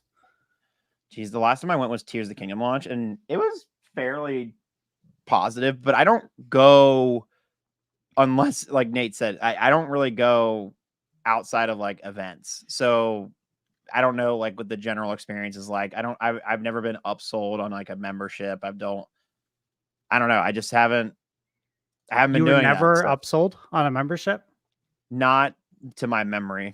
Maybe I have, and I just dismissed it out of hand because I'm so used to doing that at every other big box store. So maybe that's probably the more likely scenario. But even then, even if I was, it was never so inherently negative that I had to, you know what I mean? Like it was easily, they respected me, or like they didn't push it or anything like that. So good. I would say I've kind of had it both ways. I've been to a lot of GameStops because when I was younger, like that was the place to go. GameStop had the biggest like display of Nintendo games, and that's where I got like all my Xbox games, and I went in and pre-ordered stuff. And the one thing that I loved about GameStop was you could essentially put $5 down. Like I remember after E3 one year, I went and put like $5 down on 10 games, and I could pay them off over time. Yeah, and other places like you got to fork it all out at once, and I'm like, I'm 12. I don't have $60 to dish out right now, but I do have 5. So yeah, I liked that aspect of it. But in that, and I don't know if it's just because I was younger, and like my mom was always one to be like, you need to get up there and order your own thing and just learn how to do it, which has really helped me later in life. It's good. And they would always try to upsell me on the thing because like, oh, do you need disc protection for your Nintendo 3DS cartridge? That's not a disc. Like, but what if you break it? And so that turned me off for a while. And then a couple of years ago, I moved and we hit a new GameStop here, and I went in and they were really pushy. And this was like 2020. They were really pushy about like, well, do you want to get warranty on this Funko Pop that you bought? Do you want to get, coverage on this Switch game that you bought? And I didn't like that. But then went to college, came back, and the last year or so since I've been back, they've actually gotten a lot better about it. And because like every time I go in, they'll ask like, do you want to get like the coverage for this Switch game? And I'm like, nah, I take really good care of my cartridges. Like, I'm not worried about it. And they're like, okay, cool. And then they ring it up and call it a day. And I appreciate them dialing it back, because that was the one thing I didn't like, was how pushy they are about it. So now that it's not as bad, I think it's fine. But I haven't been in a GameStop, I don't think, since February to get Persona 3. And the only reason I went there was because Best Buy didn't have the PS4 version, and I didn't want to wait for Amazon to ship it. And I was like, okay, well, I'll just go into GameStop. So nice. The last physical game I bought was literally Luigi's Mansion 2, and I bought it from the Nintendo store in New York. Like I was in the Nintendo store, so I didn't even get it from a GameStop. Nice. But I would say very past like elementary school Austin GameStop, very cool, very pog. Like high school to college GameStop, it was a bit rough because I think they were starting to go under a little bit, so they were being pushy about things. And now that they seem to have a little bit more financial stability, it seems like that they can be a little bit more relaxed. And I don't know, the last 2 times I have been in it the past year, I I don't know. It was fine. It was nothing super negative. Just the same smelly, sweaty gamers and funk. Like someone in the chat said, Funko turned into Funko Pop land. But hey, Yeah. Oh my gosh, that Funko display in every GameStop is massive, and I hate Yeah. it. listen, I mean, it probably my- brings in big bucks for them, but I still hate it. And I actually did like in college, I had a GameStop membership because I could get a pack of cards through it, a pack of Pokemon cards every month. So I was like, okay, sure. It was like they gave you like $5 back towards your whatever. I Yeah, love but that because they used to let you turn it into a $5 eShop card when they had the eShop card. So I would go in and just get $5 in the eShop every month. And then they got rid of it. Or Nintendo got rid of the $5 card. And GameStop wouldn't, like I asked, like, can I get a GameStop gift card? No. Can I put it towards a pre-order in a game? No. Interesting. What can I use it for? You could get a $10 eShop card. I'm like, But okay. then I'm spending more money. That's irrelevant. I then have to spend $5. Yeah. So is the retro store, is that every GameStop store or is it select stores are doing it? Because when I saw I don't remember if I saw it on a Twitter post or I got an email about it. They were like, see if there's a location near you. And I did. And there's only 2. And they're all like 45 minutes away. It's not my local store because I don't think my local stores are big enough. See, that's interesting because I feel like that would make it very confusing branding wise then. Because when I saw it and they were like GameStop retro stores, I'm like, are they converting existing GameStop stores into that? Or are they popping up new stores? Yeah, they or is this just part of an existing store? Like, I don't know. I would assume converting existing stores into a combination thereof. But I'm gonna say they're not opening new locations. Like I follow GameStop pretty closely. They've been closing lots of locations over the last 5 years. Lots of layoffs. When quarterly numbers typically come out, there's layoffs. Just a lot of overall closures. And obviously, like we have to look at the direction the market's going in. Right. And we're the ones who dictate the market. 90% of physical sales or 90% of game sales are digital now, which is a massive number. The physical games are for 10% of the people. Now, Nintendo does sell, and it's Nintendo only, not Sony or Xbox. Nintendo does sell more physical than the other companies. Yeah, which is impressive compared to the other ones. But overall, as a whole, it's 90-10. So if you're a GameStop, how are you going to stay in business if they stop doing physical games?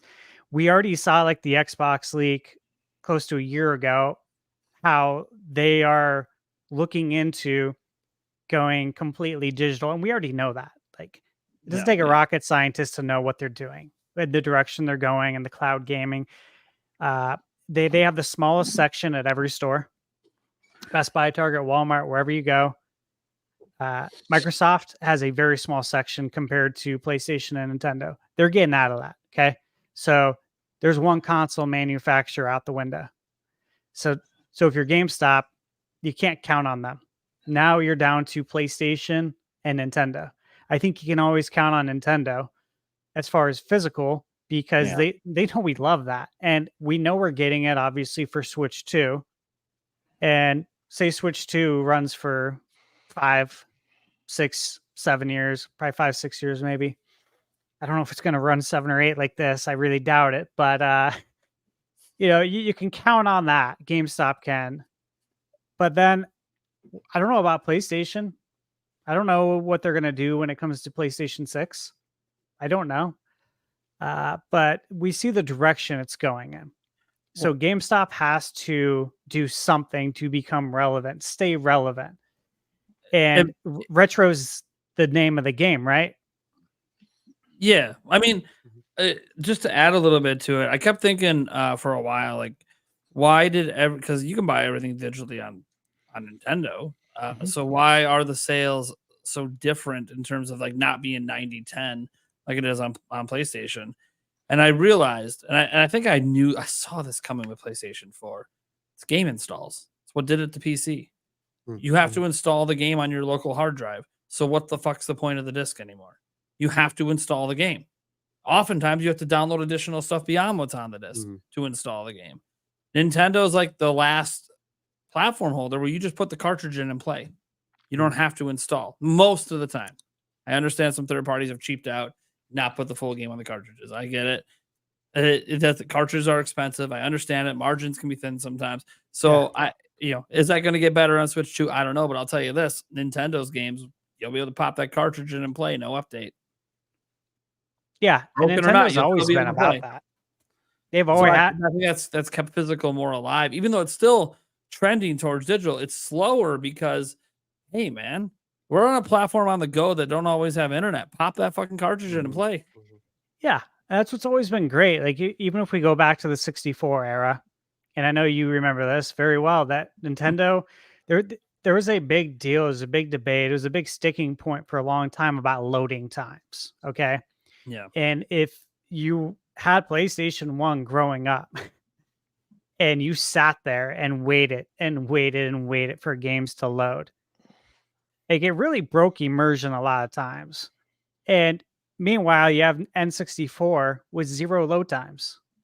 And Nintendo was very clear that they didn't want to have load times. And that was a big reason, actually. It was one of the reasons that they didn't go with having discs. There's other reasons too. One of them, of course, is, copying them, right? And PlayStation 1, they had a mod chip that came out for it pretty early on in the life cycle to where people were burning PlayStation 1 games, in middle school and high school. So I get that as well. It's interesting with GameStop because their history's been interesting. You had the whole stock market thing. You even had Reggie working there for a little bit. He was an advisor. He if you guys, he's like, this isn't working. Nope. I agree. And when I saw Reggie go, I'm like, they're cooked. That's not good, bro. Guys, the only reason they're around is because of the shorting that happened. It is the reason they're around. That's literally it. They got out of all debt. They have no debt anymore because they were able to cash out big time with their stock. Having that increase in value. Like everyone talks about, hey, good for Roaring Kitty and all the people that made money, and sucks for the people that lost money. But and it was a very hilarious situation, and you guys should go watch the Netflix little documentary they did on it. It's really fascinating. But he also saved that Roaring Kitty guy. They literally should be writing him checks for life. He saved the whole company. Like on his own, he saved the whole damn company by saying, hey, and his reason the whole time, I just like GameStop. That's it. It was the worst stock investment to do. Damn it, I just like GameStop. That's interesting. Yeah, Wall Street bets is like crazy. Yeah, GameStop, like people, everyone, it's always been GameStop's going to go under in like 3 to 5 years.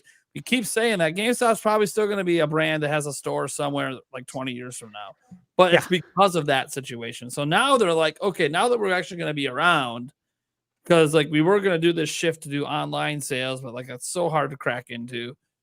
So we have all these physical locations. So what can we do with them? Like what physical game stores still exist besides us? Oh, retro. Well, no shit. Maybe you should have threw all the games in the dumpster all these years.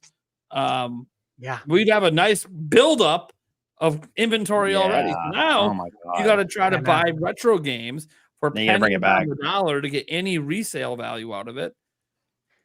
Right, which is interesting because we all know that like retro games are they're expensive. Like I am not in the market of buying retro games.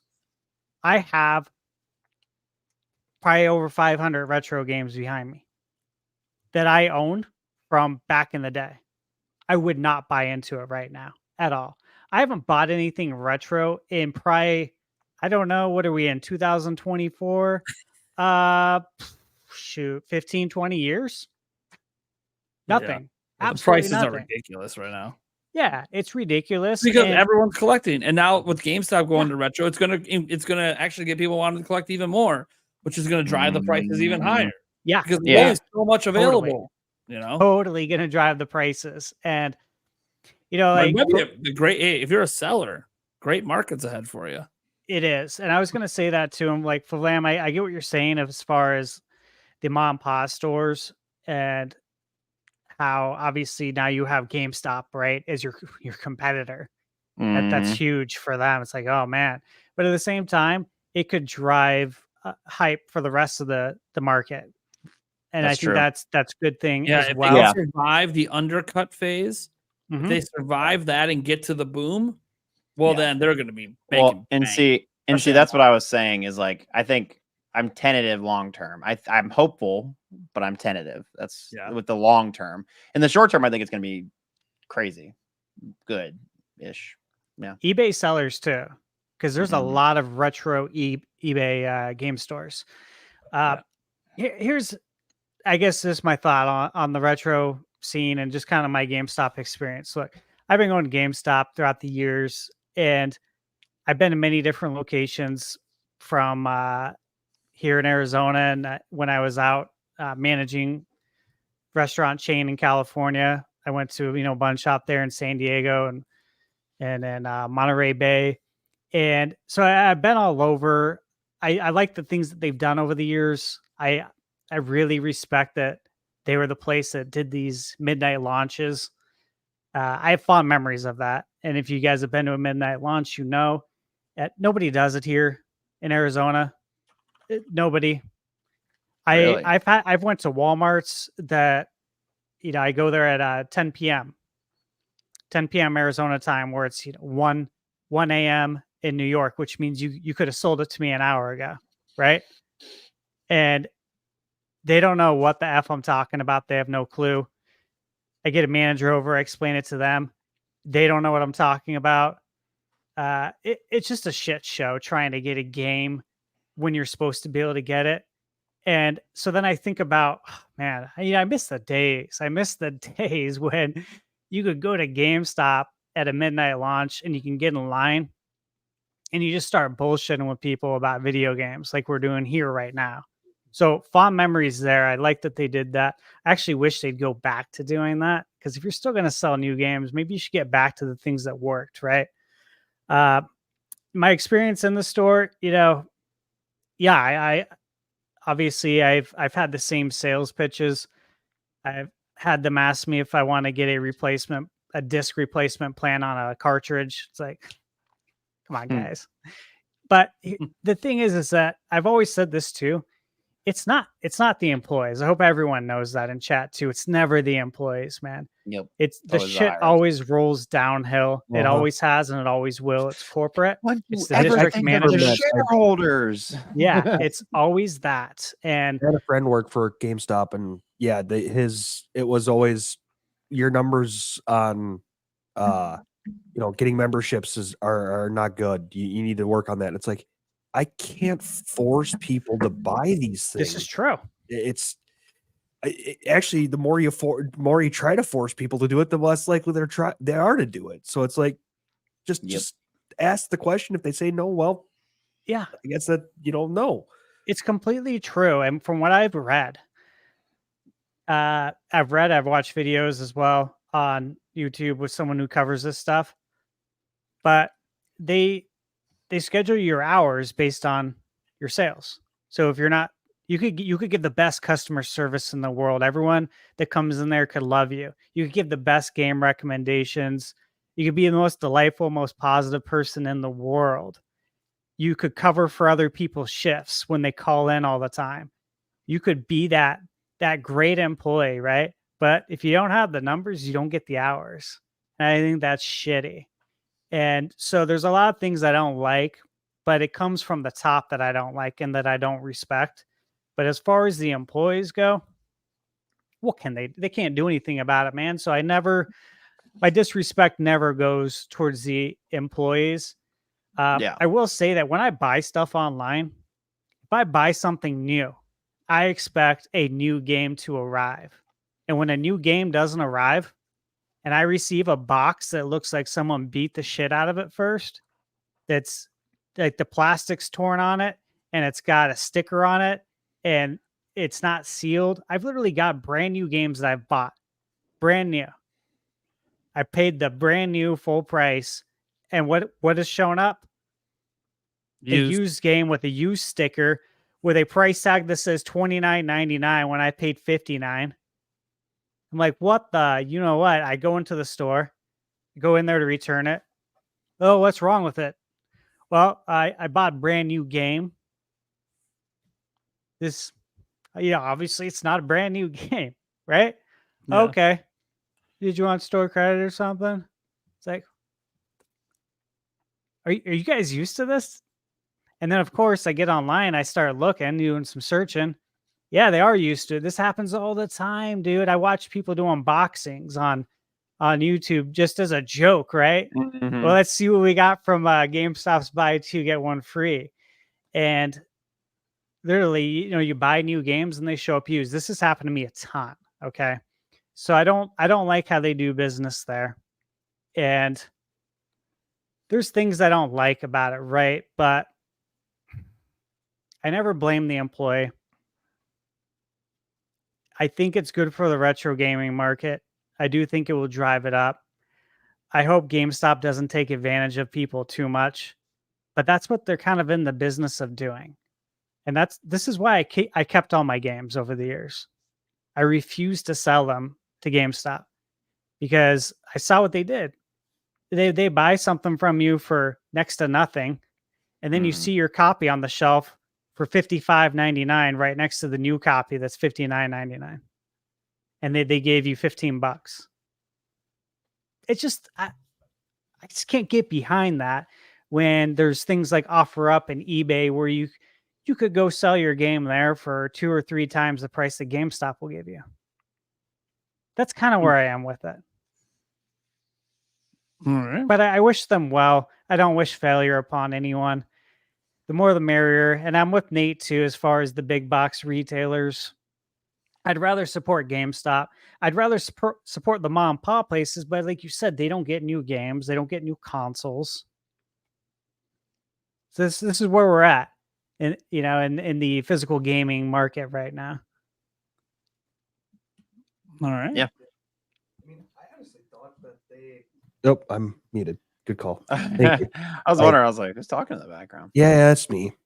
I honestly thought that they had attempted this once already. Did they? Yeah. Selling Yeah, retro stuff? Yes, a small little bit. Yeah. Okay, Because because small sections. all of a sudden I heard this. I'm like, I thought they had already attempted this, but okay. So that's I was thinking correctly. Okay. But yeah, no, that's it, like Nate. I've gone to the same GameStops he has, so my experiences, and a lot of times it's with him. So, Yeah. I mean, my experiences have always really been pretty decent there. They have never really been extremely pushy for, they'll ask the question, and if I say no, they're good. That's actually where I have my Echoes of Wisdom pre-order through, because it's the closest game store as well, so that also helps. But it's one of those things that good for them. Hopefully it helps a little bit to keep game stores around. But honestly, it's support mom and pops, then your GameStops, then your Walmarts, and then Best Buys. So there you go. That's just my 2 cents there. Yeah. I hear you. Amen. That's the order I go in. GameStop's going to be around for Switch 2 launch. And that's what I care about. For them, they sell Pokemon cards, right? Yeah, I mentioned Graded that. cards now. Oh, they sell graded cards. They're in That's the they're in the graded card business Oh now. wow! Ooh. I did Yeah, not and know s- graded. I knew they sold like new product. I didn't know they sold old Yeah. good singles and Yeah, stuff. Wow. and that's the thing though about GameStop, right? Is that they keep finding ways to stay in the game, so they don't have to stop. But for real, you think about it, right? Like they tried the NFTs. Remember that? And Oh my God. Yeah. And I saw that and I shook my head, but I shook my head at all of the video game companies trying the NFT horse shit. Yeah. Wasn't a fan of it, but I was like, okay, they're trying, right? Always good to try. I don't think it's going to work, but if it does, more power to you. More power to the players, right? Yeah. Gee, he's on a roll. But yeah, when I saw the Pokemon graded cards, I'm like, oh my god, like they're gonna stick around if they keep trying everything. Something's gonna work. And now retro is you do retro, you stay in the game as long as you want, right? Yeah. I don't think retro ever dies. Yep. As long as they can turn it around and market it, like get it going.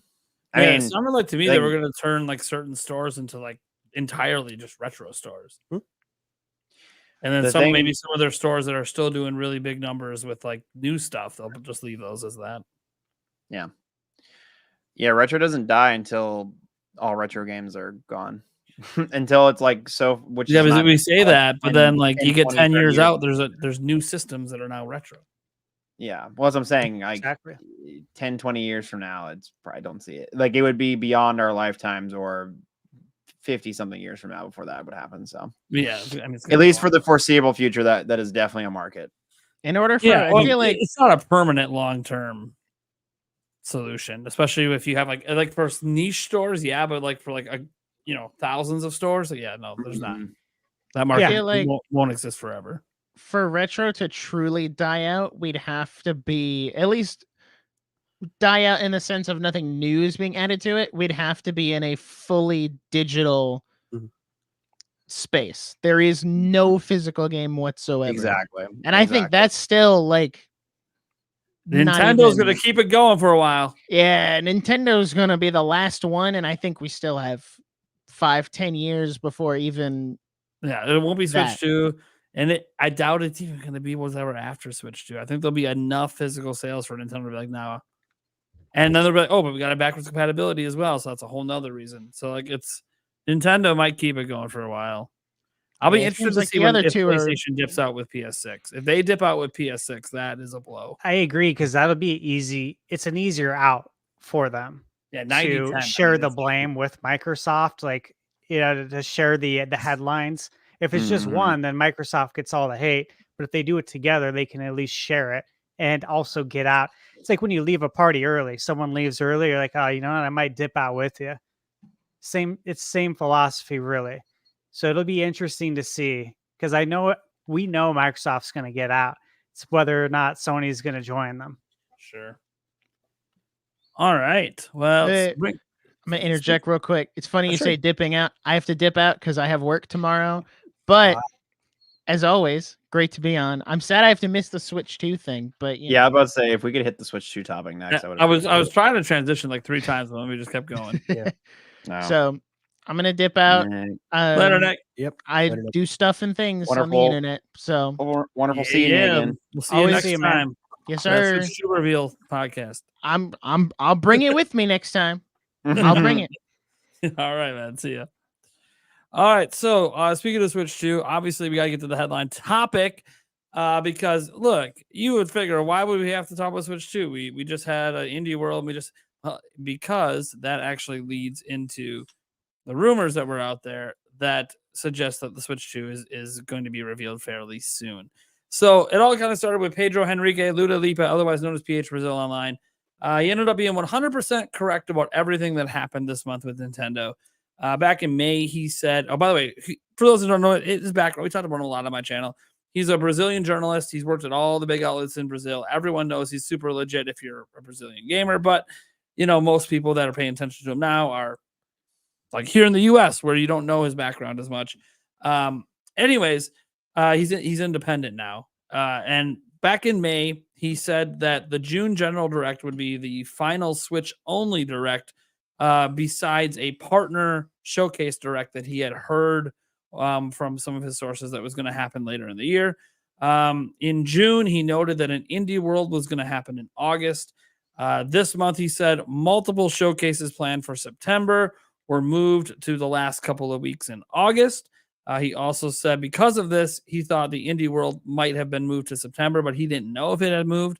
He just thought it would because the other showcases moved in, and he was talking about the Nintendo Museum Direct and the partner showcase.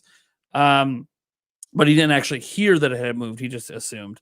Anyways, naturally, we ended up getting 3 presentations, the Nintendo Museum Direct, which wasn't Switch focused at all and took place last week, the Nintendo Direct Partner Showcase, which he first told us about last May, and then an Indie World, which he originally said was happening this month. At the same time that he said these events were happening this month, he said the reasoning was because the release plans for Nintendo Switch 2 have been moved forward, which means, Like towards closer. us, like closer. Oh, interesting. He also said, because he was talking, this is on his podcast that he runs. He also said on the podcast, the literal show they were making at that time was one of the last episodes before Switch 2 news really got going. And for those who don't know, he only talks basically about Nintendo revealing. Like he doesn't get into much of the rumor space beyond the fact that he was the first person to say it would have backwards compatibility. And again, that's still TBA on if that's true or not, because again, it hasn't been revealed. But he doesn't get into the whole spec thing. And I heard there's an 8-inch screen. He doesn't talk about any of that stuff. At least from his sources, he doesn't. This also suggested that a reveal was happening obviously sooner rather than later. Now, one of the last shows, what does that even mean? It could be 3 shows, 4 shows, 7 shows. Who knows? That's all relative. Only he would know. And I don't think he's clarified since what he meant by one of the last.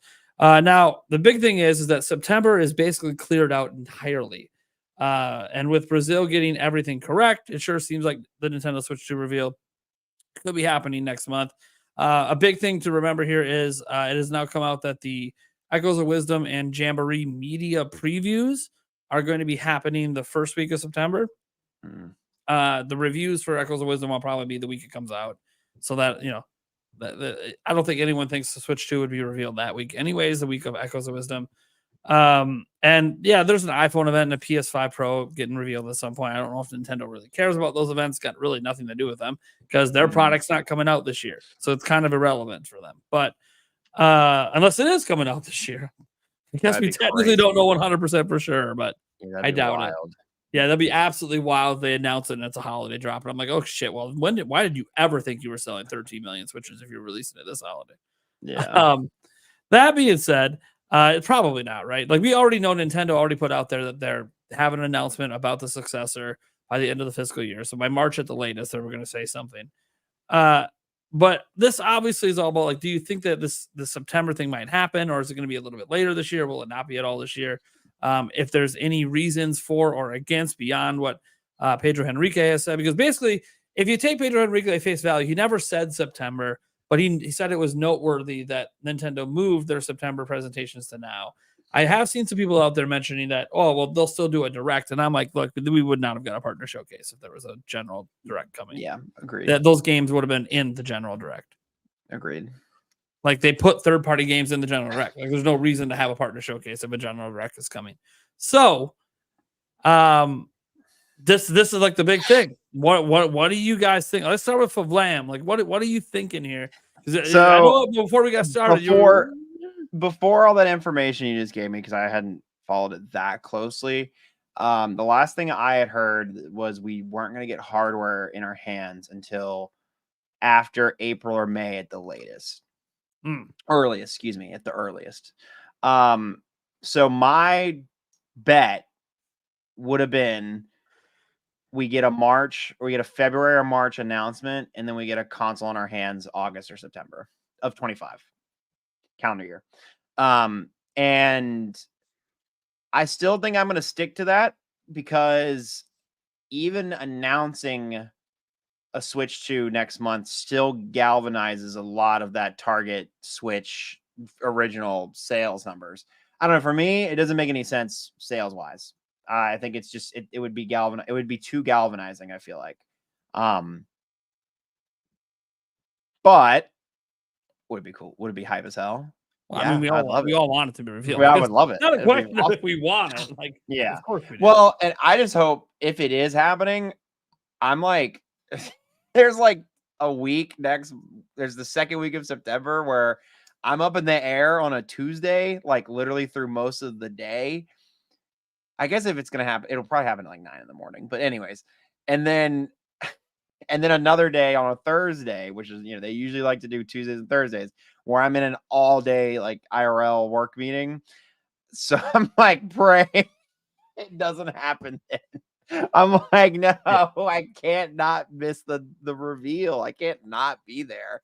If it's the next weekend, that's even better. That would be even better, because I'm Yeah. going to be at LA/TwitchCon, and that would be awesome to be with all my friends making a reaction to it. Yeah, So third week of that September week, seems to be most people's like speculated guess yeah, because that'd be if chef's we have kiss. That'd be previews awesome. next week for 2 major Nintendo games, probably not going to be the first week then. Yeah. The second week, while Nintendo doesn't necessarily have anything like happening during that week per se, the end of that week is actually heading into the weekend is the final Splatfest for Splatoon 3, which Nintendo's putting a pretty big push behind because that Splatfest determines the story direction for Splatoon 4. It's a unique thing Splatoon does. So it could be where maybe Nintendo wouldn't announce it then because they're focusing more on pushing because it's like the only 4-day Splatfest. Yeah. Usually they do 3 days. So okay, but that ends on Sunday. So then you have that entire next week with nothing. And the Echoes of Wisdom reviews will be the week after because it'll be the week the game comes out. And Tokyo Game Show happens to be that same week as well, the same day that Echoes of Wisdom comes out.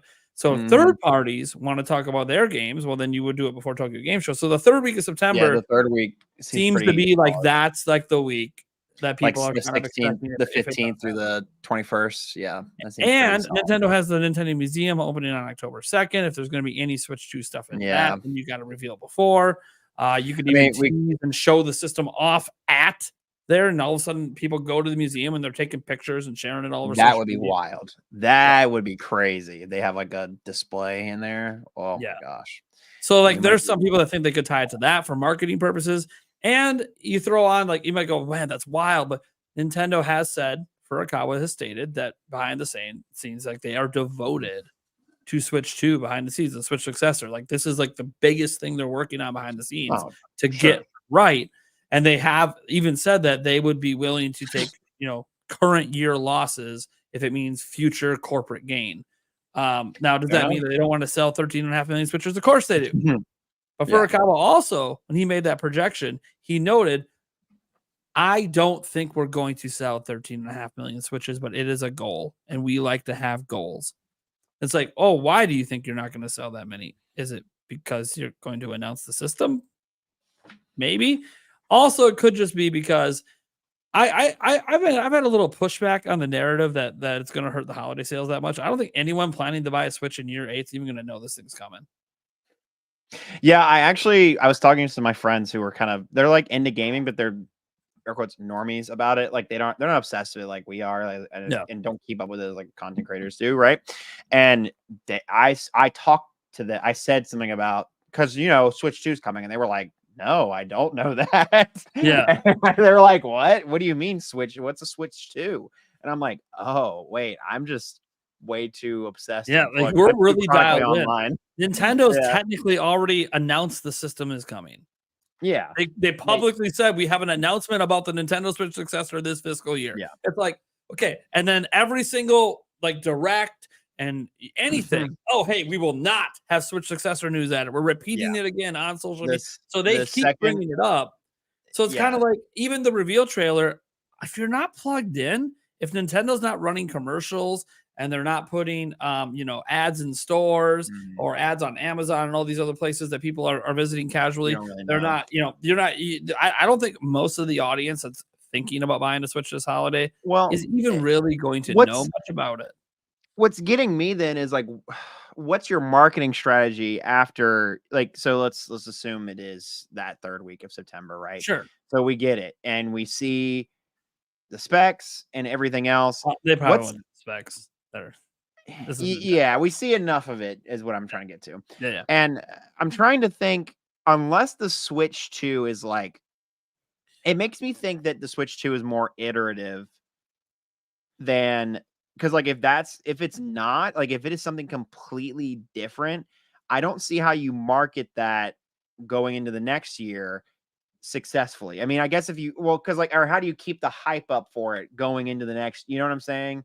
Like if it's iterative and it maybe has some sort of compatibility with the current Switch, and buying a Switch now isn't as consequential, like it's easy to transfer over, or like all of your games from Switch 1 work on Switch, you know what I mean? Like something like that where it wouldn't galvanize the the sales. So like, but if it's not iterative, I mean, I guess that's, depends on like what they end up doing, is if it's iterative or if it's totally different or not or whatever. But I think it's going to be iterative. Yeah, I mean, they're even calling it like a successor. Does that mean it? Does that Yeah. a hint? I don't know. Have don't they use even it like all the time. referred to other projects as They successors? called the 3DS a successor at one point. But now did it's they call like Dolphin, or did they call like GameCube or Wii No. a success? Like, did they say the Wii is a successor to the? Yeah, see, that's what makes me think it's. And since the 3DS was referred to as successor, and I would say that the 3DS was definitely iterative of the DS. And Nintendo has a history of every successful platform gets an iterative follow-up. That's true. Whether Um, that follow-up is successful, It or hasn't not. gone well for them, by the way, with that strategy. But Yeah, at least I would say at least the 3DS was like, it didn't sell as crazy, but that's why I think that's another reason why I think it's important for them to really market this thing as it's a successor, but it's still like, I don't know how they do that though. I don't know how I mean, it's pretty easy. This is the way I look at it as. Yeah. If Nintendo reveals it next month, I don't think they're talking about it the rest of the year. I think they'll bring it back up again in January because they're going to focus on their holiday marketing. But here's what they know happens if they reveal it. The reveal is not about your general 100 million plus audience that bought Switch. It's about the people that want day one. It's about the day oneers. Okay. The day oneers want to get their pre-orders in. They want to be hyped. And the day oneers that pay attention, they're going to market the shit out of it the rest of the year. Third parties are going to announce games for it the rest of the year. And Nintendo's not going to have to say a damn thing. Hey, we got Echoes of Wisdom coming. Hey, we got this. We got Brothership. Hey, we got Fitness Boxing. And hey, we got new holiday bundles. And everything out of Nintendo's mouth is just going to be all about their holiday stuff. And then January hits, and then they'll probably have a bigger blowout about it because now we'll get the reveal date and everything else, or the release date if they don't give it in the reveal. Yeah. But beyond that, I also think that one thing we forget, like Nintendo's iterative systems haven't traditionally been that successful. I know it feels weird saying 3DS wasn't that successful, but it sold half as much, and it's also the worst selling handheld in Nintendo's history, which is crazy to say because that's just how big Nintendo's handhelds have been. It's insane. You can go on their official website; they have the numbers listed. It's the worst selling one. That's not a bad thing. It's just not great when your Wii U is also tanking at the same time. But I think the Wii U's I think the Wii U's lack of success, I would argue, contributed to the 3DS's lack of success in some capacity. Because I think Nintendo's branding as a whole was weak at the time. But anyway, 3DS's launch was horrendous. Steel Diver was their launch game. I was there, and it was overpriced. And I mean, I would even argue. I'm doing, not to plug myself, but I'm doing this Friday. Friday or Saturday, I have a video coming about the best Nintendo Direct. And in reviewing that, the Switch had a really rough, it wasn't as bad as Wii U, don't get me wrong, but it had a pretty rough launch. I mean, I know saying only 3 games, it definitely had Breath of the Wild, which is great. It had games, but something I realized about it was it didn't have NSO until a year after release. And I was like, what? Yeah, I was like, I didn't. So that was I had a period in my life where from like when I graduated high school in 2017 to like, I don't know, 2018, 2019, where I wasn't a gamer. Like I wasn't gaming as much. I was, moving to a college, doing all these things, being a young adult as you do. Right. And I didn't get back into gaming until I ironically bought a Switch in like 2018, 2019.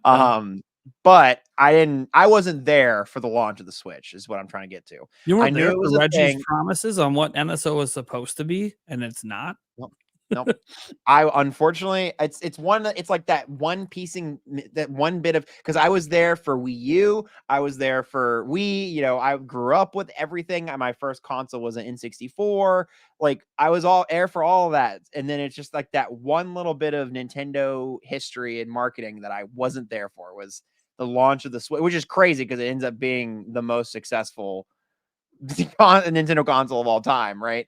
But point being, what I was asking you was, how did they roll Switch out? Because I wasn't there. So please remind me. So Switch had an interesting thing. They brought up the term NX in 2015. Yes, I do remember that system now, because that was related to the Dena announcement. So course. they were announcing this partnership with a mobile company to make mobile games after Nintendo had said they would never do that. And so he thought it would worry investors.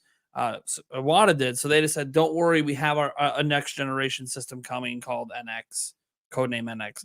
And then they said nothing about that again until April of 2016 at an investors meeting. They said NX will be releasing in March of 2017. Okay, fine. We have a release date before they even revealed the thing, or release timing. What is going on? Had a really awkward E3 that year, which ended up being badass. It was all Breath of the Wild. But it was for a system Nintendo had already announced its replacement is coming. But we could only play demos of it on the hardware that you're getting rid of. It was very awkward, but the game was so amazing, nobody cared. Mm-hmm. And we knew it was a launch game because they said it was going to be a launch game for the new system. So nobody cared because the game was great. And then they discontinued the Wii U. No one thought they were actually going to discontinue it at the time before the holidays, but they did. Wow. They discontinued it. The same month it was discontinued, they announced in October of the dang Nintendo Switch. They did a 4-minute beefy reveal trailer. I'm sure you've probably seen it by now if you haven't or whatever.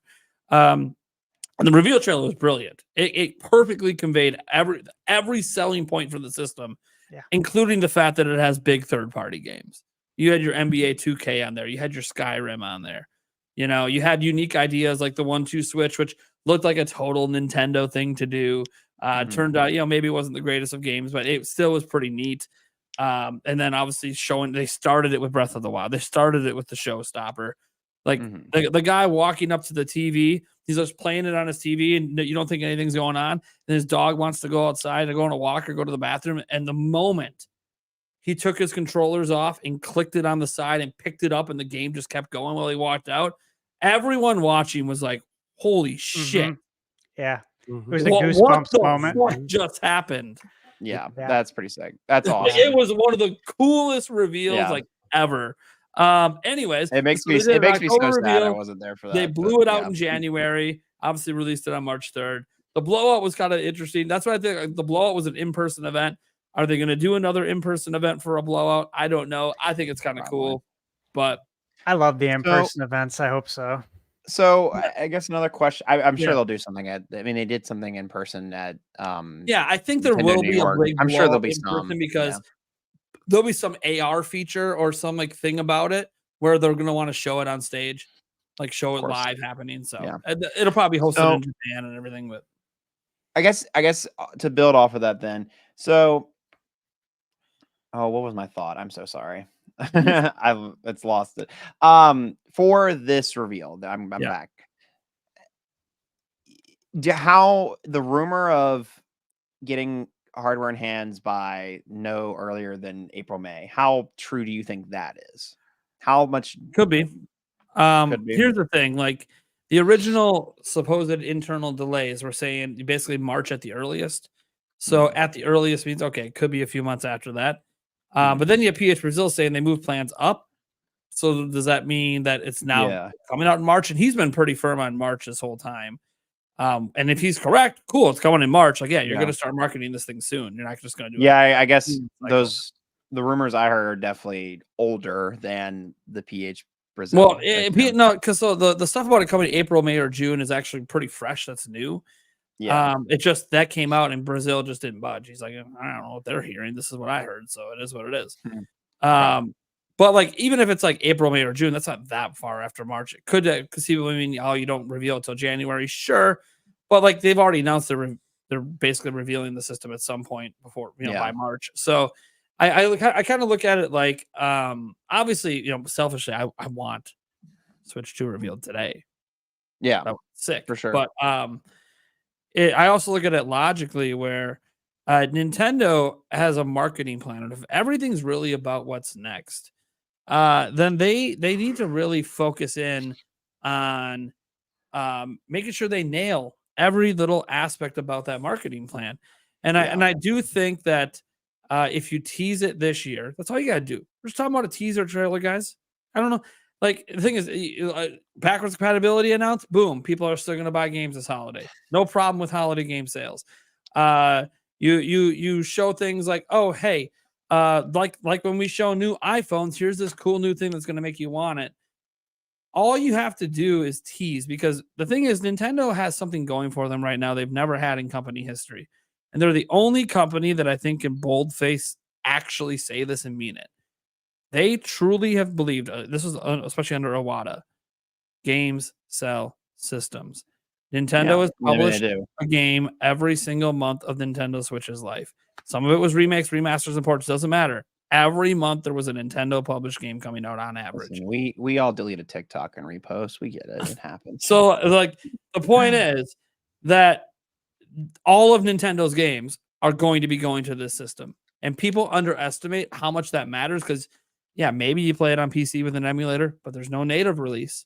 It ain't going to PlayStation. It ain't going to Microsoft. And you probably won't be able to emulate it day one, because that was due to an issue with the off-the-shelf component. This is a fully custom component. It's going to probably take a year or two for the hacking scene to really figure everything out. So for the first couple of years, you're only going to be able to play Nintendo's games legitimately, like at all, on Nintendo's platform. Yeah. So it's kind of like, as long as they got the banger games, people are going to show up. They're going to have Pokemon. Like that's the thing. This it's the first home console that has Pokemon. Like, that'll be interesting. I wonder, dude. So many people. I'll let you know, because this happened in the interim between last time I was on the podcast about Pokemon, and I'm sure you didn't talk about Pokemon Worlds in the past couple weeks. So at Worlds, Pokemon Worlds usually, for everyone who doesn't know, that's the World Championship. It's where the competitive scene comes to the VGC, the card game, the Pokemon Go, and the game, their League of Legends like MOBA called Unite. They also use this usually as there is a second Pokemon Presents, a pseudo Presents. Like last year's Worlds, they revealed Scarlet and Violet, or not the game, but they showed more of it rather. Yeah. And we didn't get any gameplay about Legends ZA at this year's Worlds, which is actually surprising. I thought for sure. Yeah, and we got a new Pokemon Pocket, which is pretty cool. It's basically like a gacha, kind of like you just pay. It's because the current TCG game that they have out, one, it sucks. Two, you can't pay microtransactions into it to get cards and get whatever.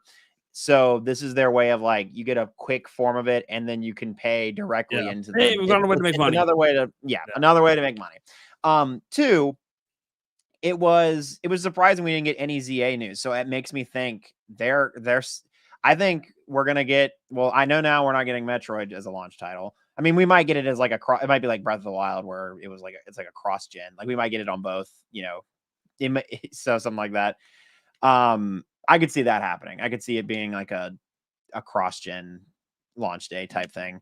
And we're probably going to get ZA as well as a launch thing. Because I mean, if you look at it, Pokemon, I mean, normally Pokemon waits and releases on older hardware, but I think Nate, I think there was a rumor, this is a while ago, so forgive me if I'm misquoting you, where you said that there was, Nintendo kind of internally is nudging Pokemon in the right, at least Game Freak in the right direction, based on some job postings and whatnot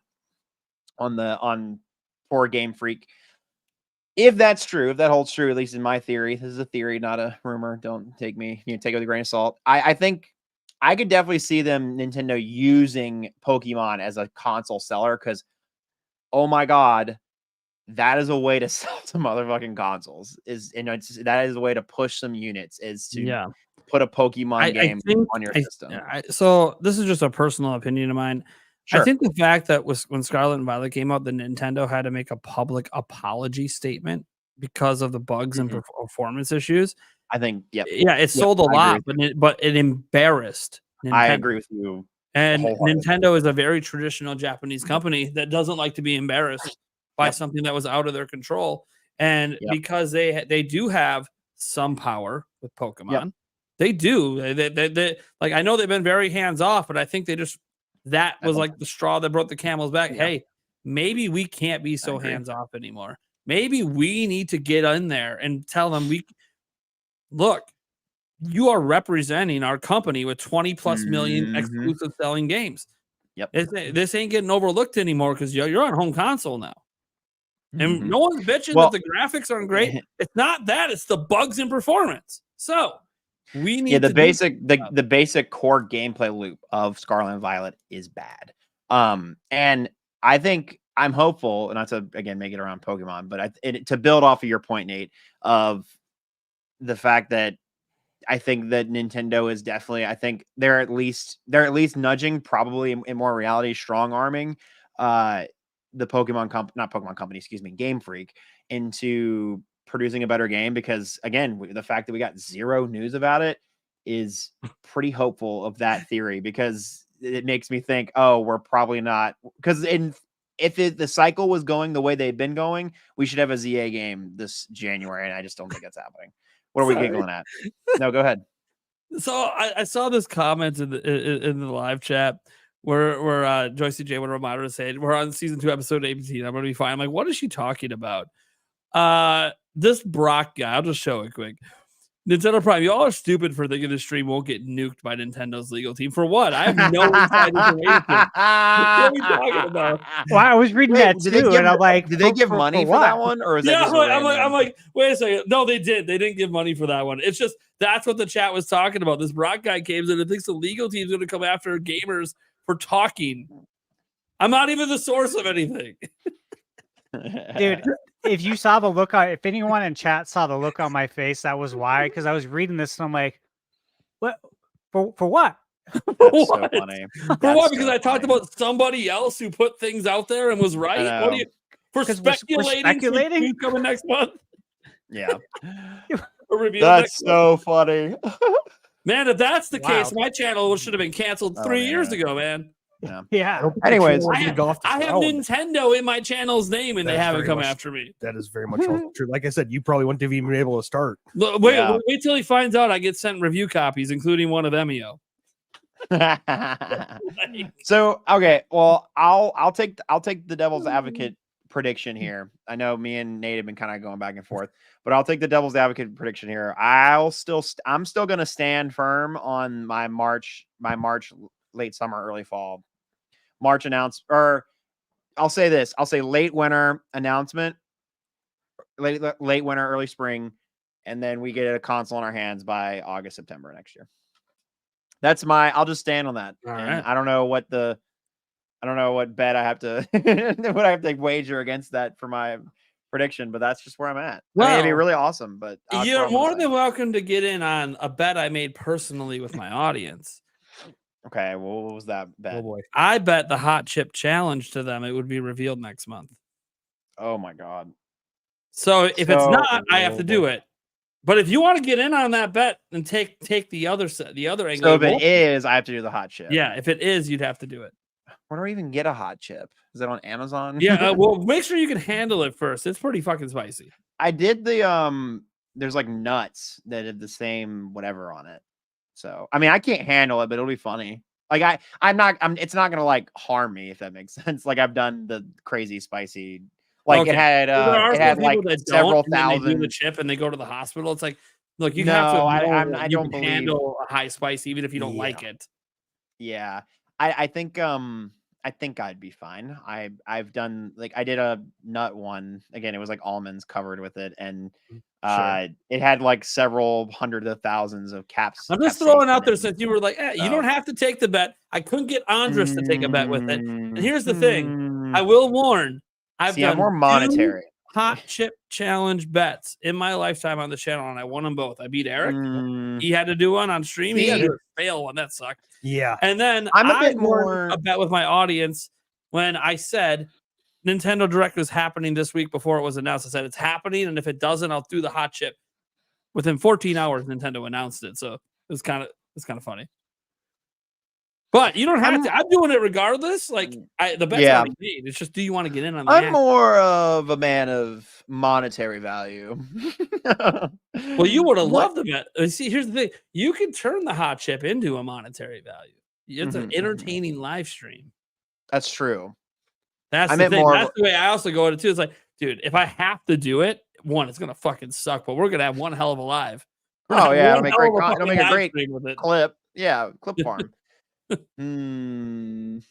definitely going to be a great short. Yeah, and Eric's just gonna swing in for 5 minutes and be like, "Hey, man, just break me off a chunk. I want to try." Yeah, pretty much. Because Yeah, he never got to try it. how long was being it? Not stale and on a actually semi-full stomach.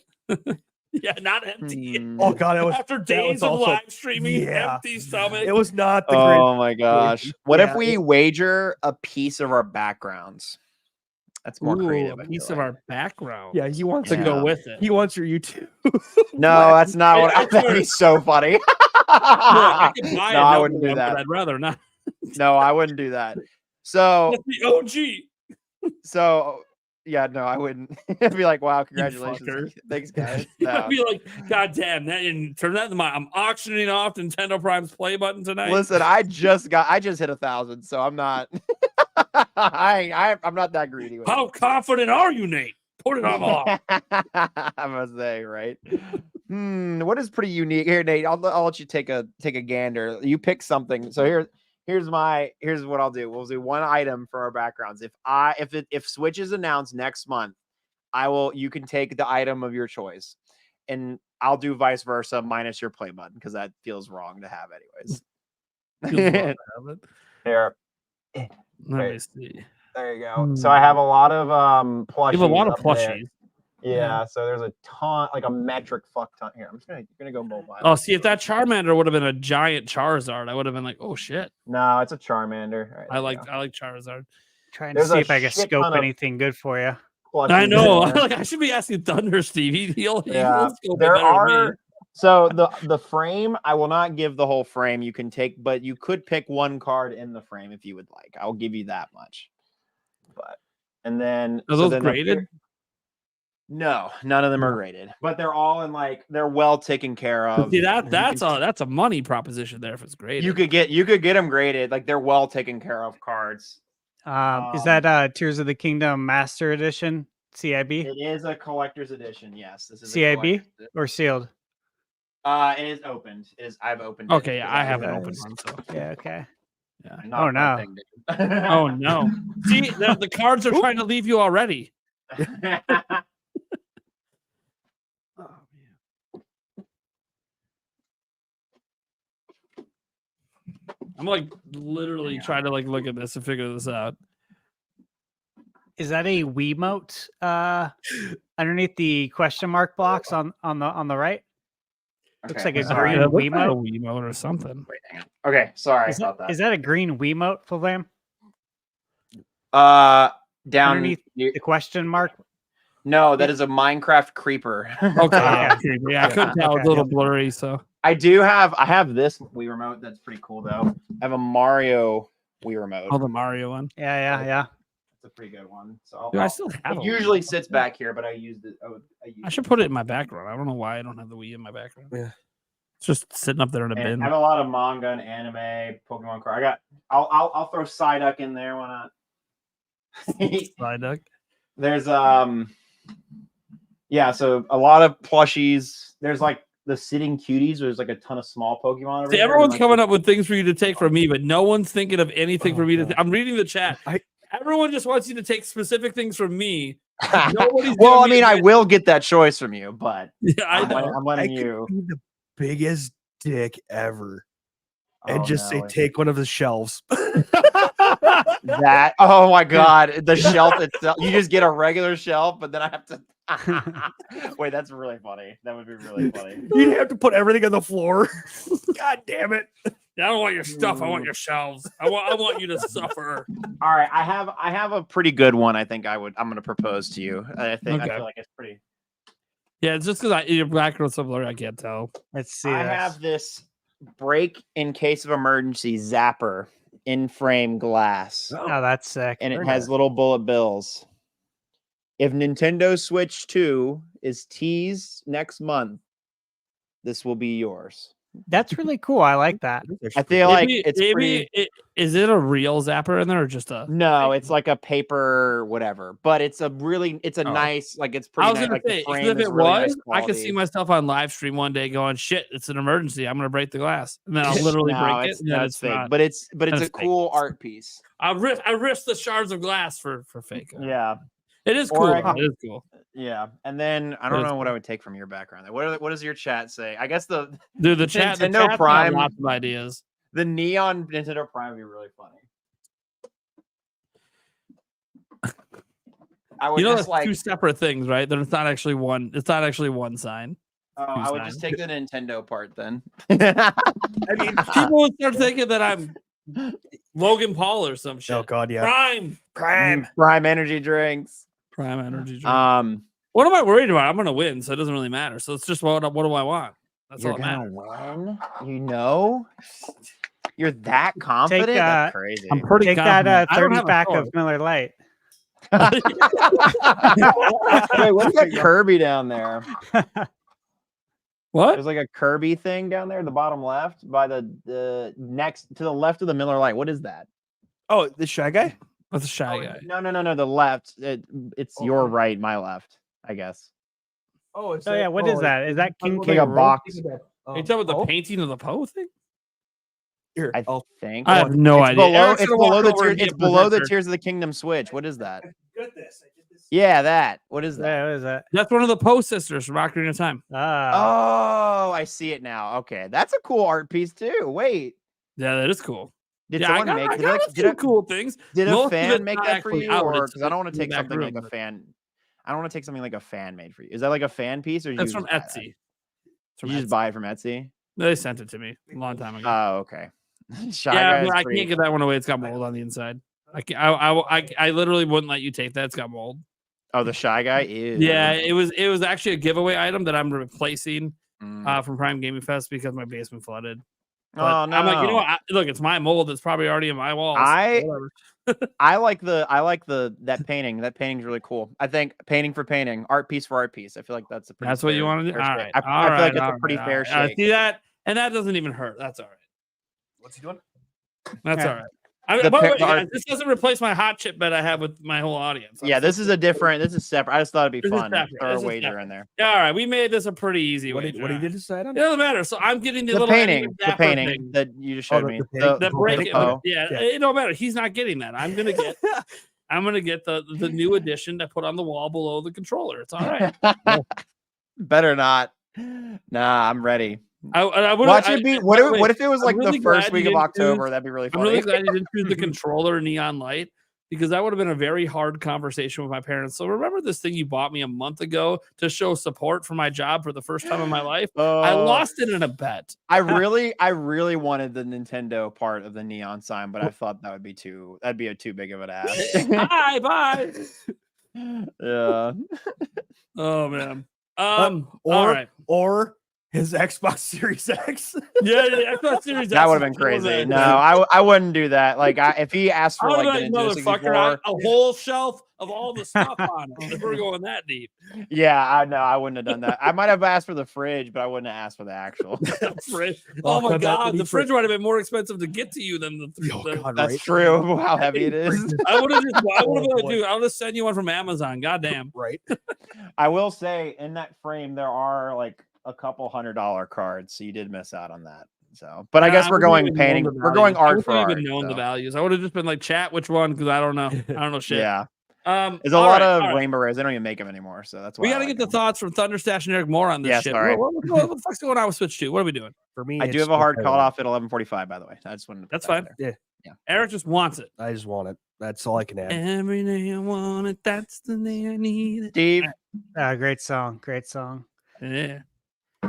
That's Journey, right? Yeah. Yeah. Okay, so yeah, Nate, I watched your video talking about a lot of what's in this topic. Andres had a good video on it too, as well. He had one, I think, a day or two ago. He had one today. Yeah, I haven't Watched watched it. this one today. I gotta watch that one still. Yeah, it was good.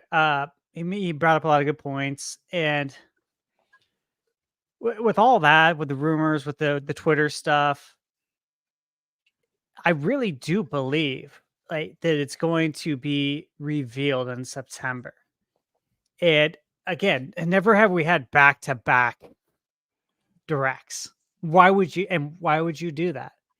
You would only do that to roll out the red carpet for Switch 2. Clear in Reveal the in slate. September. Yeah. Clearing all your Switch obligations. You would only do it for that, like logically speaking, right? And hey, look, thinking logically doesn't always lead to what Nintendo does, what is logical to us. But given the fact that, what is it, 7 years? Is it 7 years or 6 years in a row that they've done a direct in September? Yeah, the they've 8 of done the it last every 9. year. I think it was 8 of the last 9 because they didn't do it the COVID year. COVID year. COVID year. Yeah. Okay. But every year they've done it they've done a September direct besides COVID year. Okay. So I think that we could confidently feel like we're going to have a direct in September. Yet we know everything that's coming out.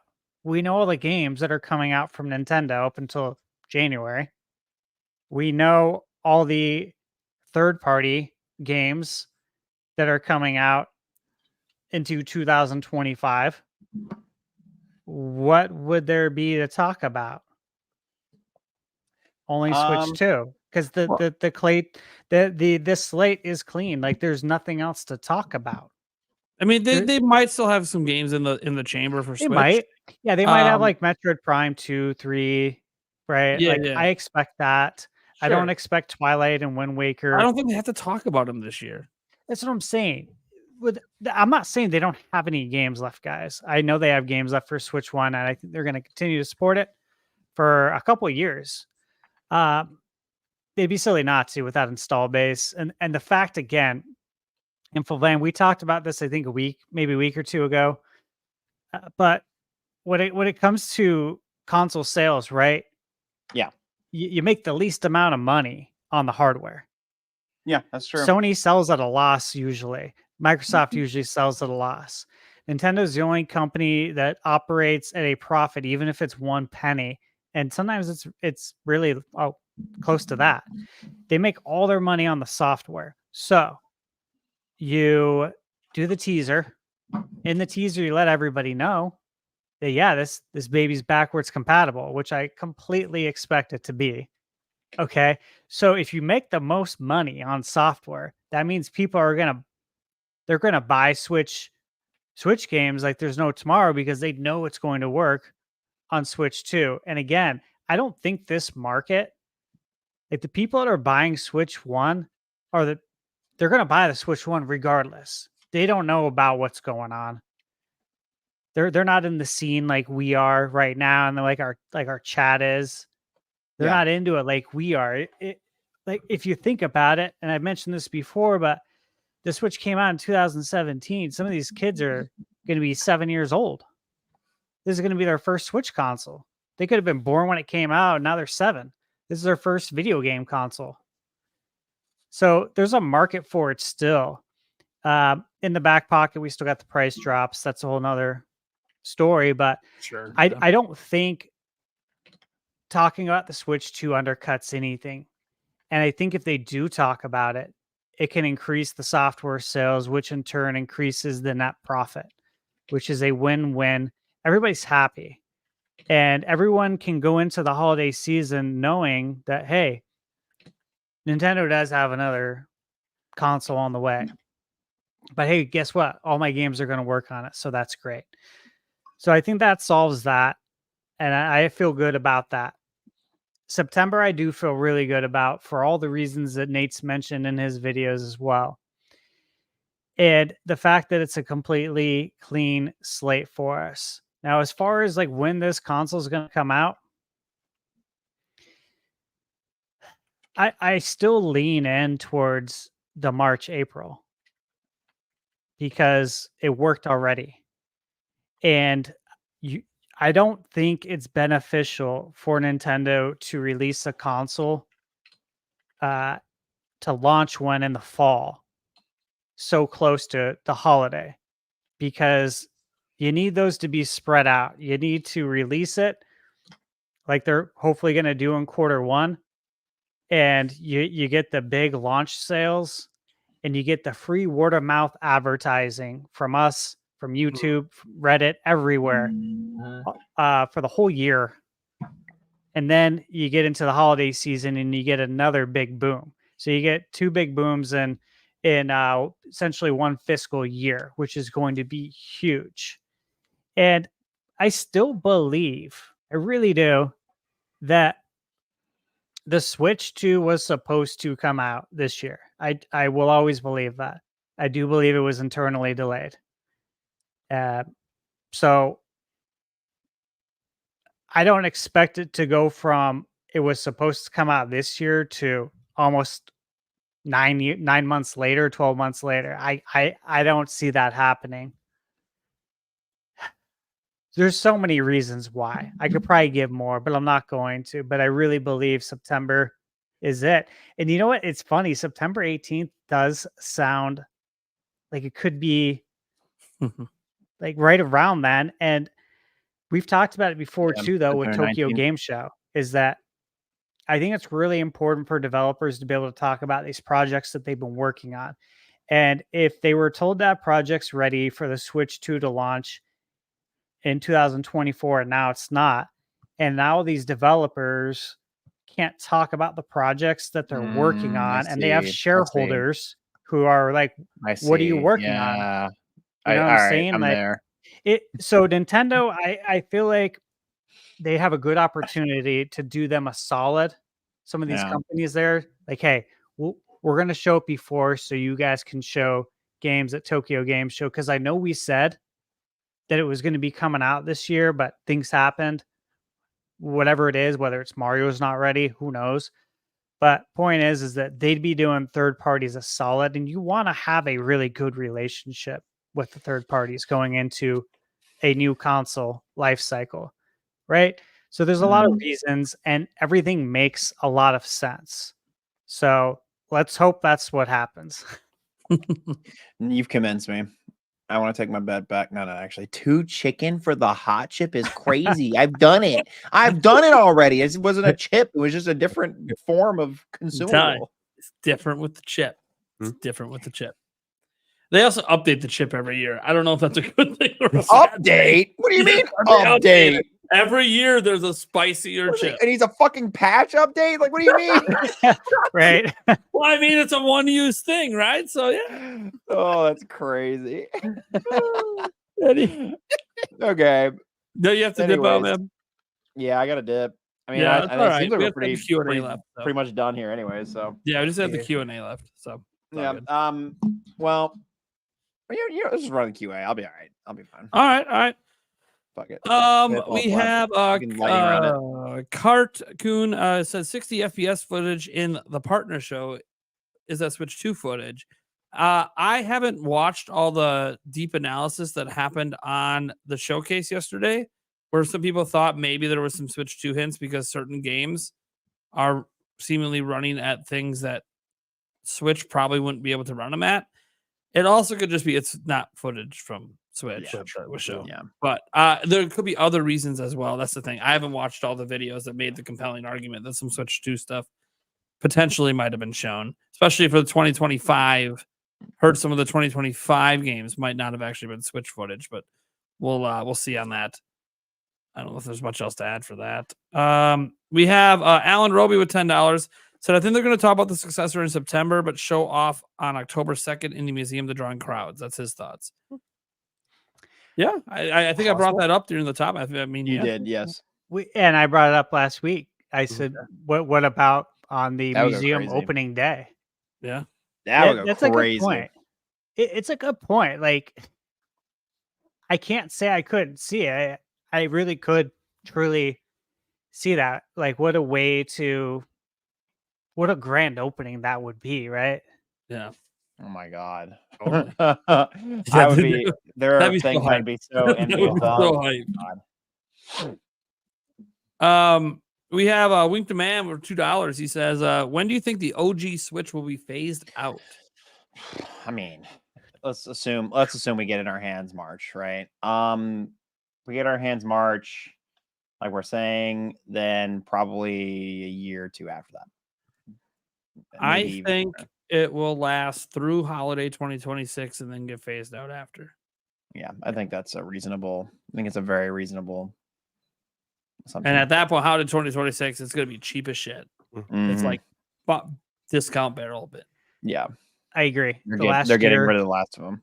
Its last year on market will be 2027, meaning Yeah. it'll stop manufacturing after holiday 2026. So whatever stock is at stores, that's it. That would be my guess. And yeah, it's going to be inexpensive. By the way, that might still be enough for it to be the best selling system of all time. So I think it will be. Yeah, I'm sure there'll be a little jump when they sell that last bit too. Yeah. Plus, whenever they finally do a price drop. Well, Yeah, it's didn't they also say they wanted to make an 8 to 10 year lifespan on this thing? They said 7 to 10. 7 to 10. They So technically passed that 7. right, Passed, but yeah, the 10 would make sense then. Yeah, 10 with a couple of years. Yeah, I mean, most people figure that overlapped with the next system a bit. right. So, yeah, makes sense. Let's see here. Demonic Brawler. So playing Castlevania Dominus Collection looks in play so good on my OLED. I think you meant OLED Switch. I like Oleg. I like Oleg. I better. like Oleg. OLED. Yeah. $24.99 for 3 Wow. excellent Metroidvania, Castlevania games. Dude, when I saw that, I was extremely excited.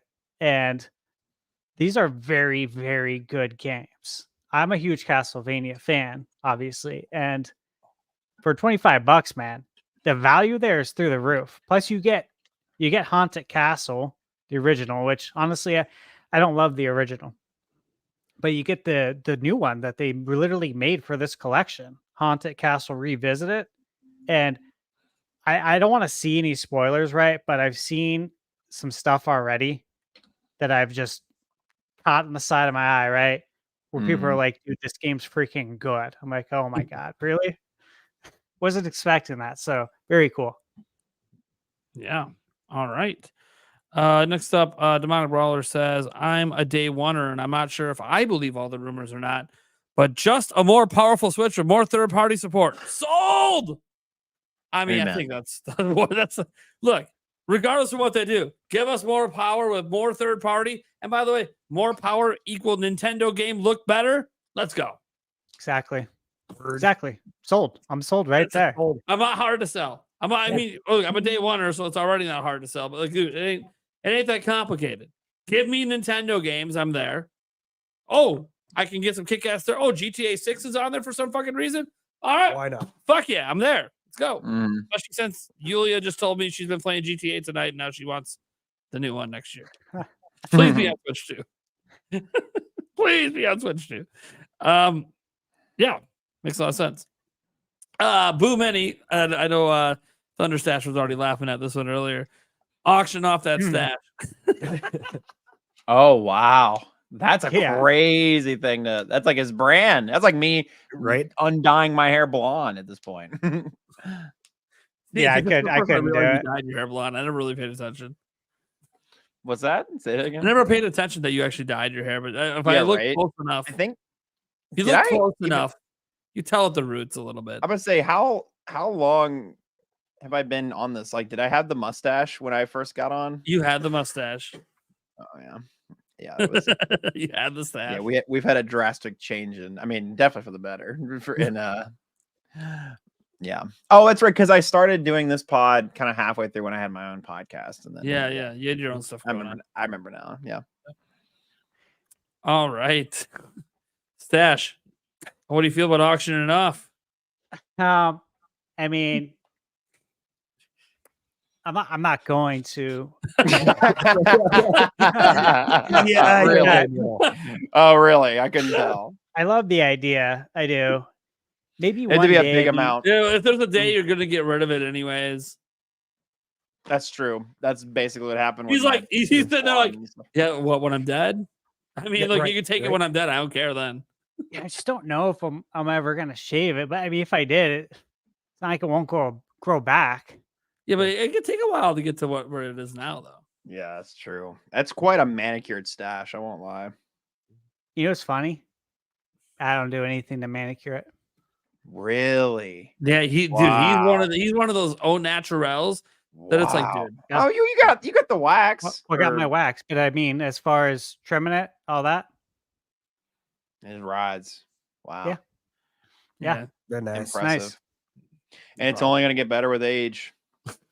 Hopefully, yeah. If I start getting some gray hairs here. That's what I'm saying. You've got to get it even longer, even more like Robotnik, even more. Oh my god! Yeah, Aqua wait, Robot? I didn't even make that connection until just now. That's Well, crazy. I mean, look, it's pretty Yeah. easy when I have a super chat Right. sitting there saying, "Give us the stash, Eggman, Robotnik." Oh, Playing games. Yeah, I saw that. And he said Yeah. no. Yeah, He that'll said he's do not it. auctioning it off. He's like, Yeah. quit playing. He knew the answer was going to be no. Yeah. He's like, quit playing games. That's really Stash, funny. Eggman, Robotnik. Get fucking red. Holy shit! It's a perfect comment to Oh, follow for up that sure. last one. That's like I was watching Hassan and somebody had mentioned him in a video, and then he paused, and then he was like, "What the hell? He mentioned me," and then he unpaused, and he's like, "Thanks for unpausing the video, Hassan." And I'm like, so good.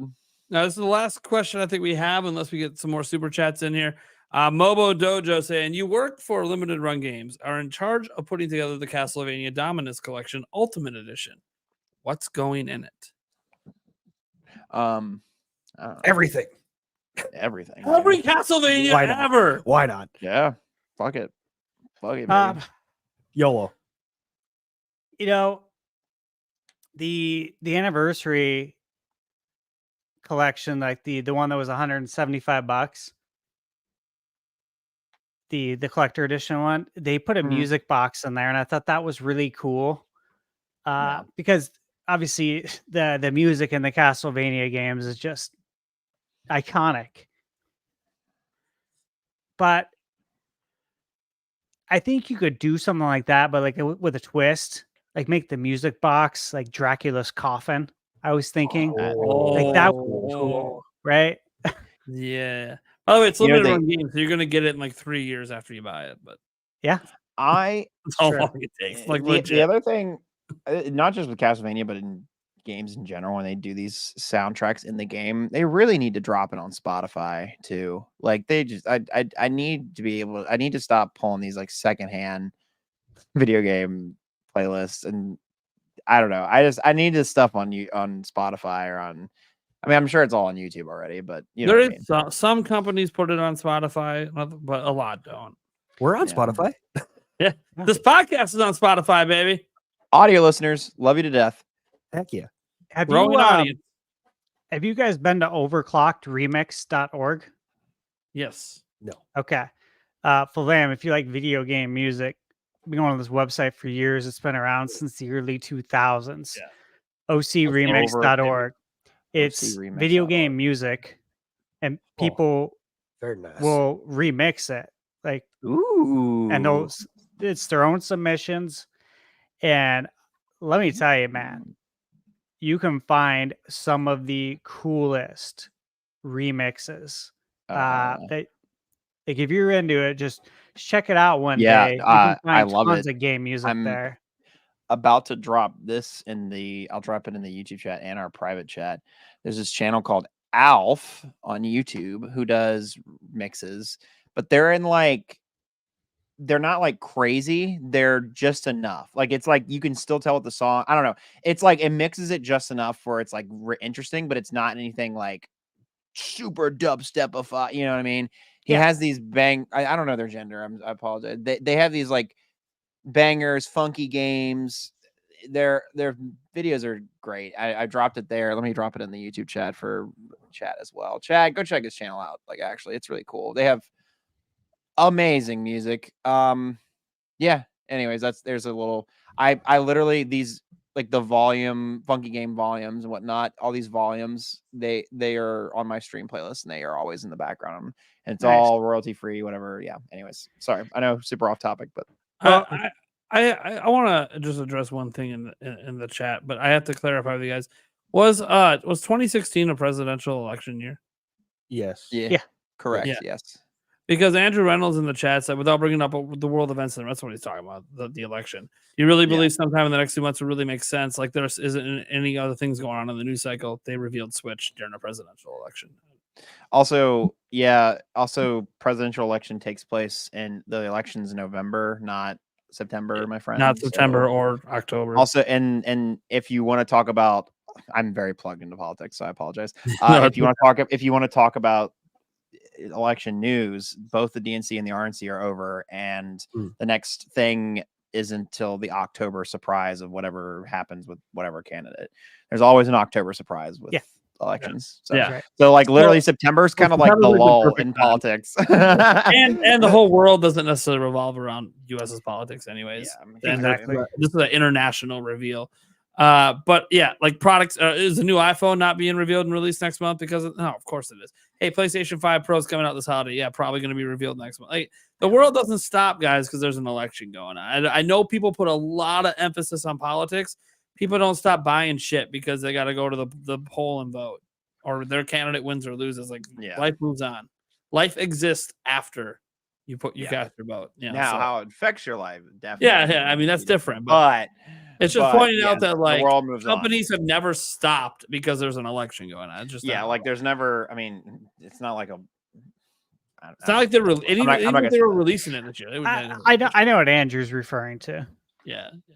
I mean, I'm not going to talk about it on stream. Yeah, same. I was. I think I was. About I totally to go down that know road it. Too, so. Yeah, like Andrew, if you're listening out there, I don't want to go too much deeper. I know exactly what you're referring to, and I am super plugged in on all that, so I know what you're saying. Yeah, there is a lot going on. But to segue, I did want to say one thing. Pavlam, I didn't know you dyed your hair.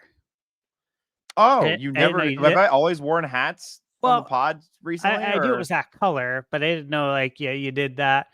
Oh yeah, my hair is 1,000% dyed. I figured this would be a great opportunity for me to share a picture with you guys on stream. Oh boy! Oh, of when I had bleached hair in high school.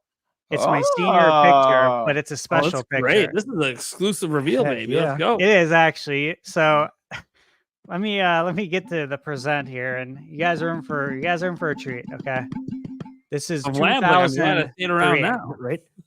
So 21 years ago. Let me see here. Share screen. We're gonna go with this window here, and there you go.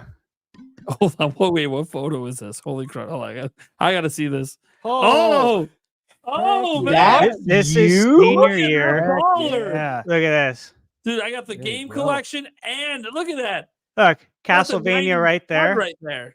Track and field. I can see. Roger Rabbit. Were you like a model or something? Like what? Hold on. We got to zoom back out. Let's look at you. Hold on. 2003. Dude, look at the. Was this your senior class photo?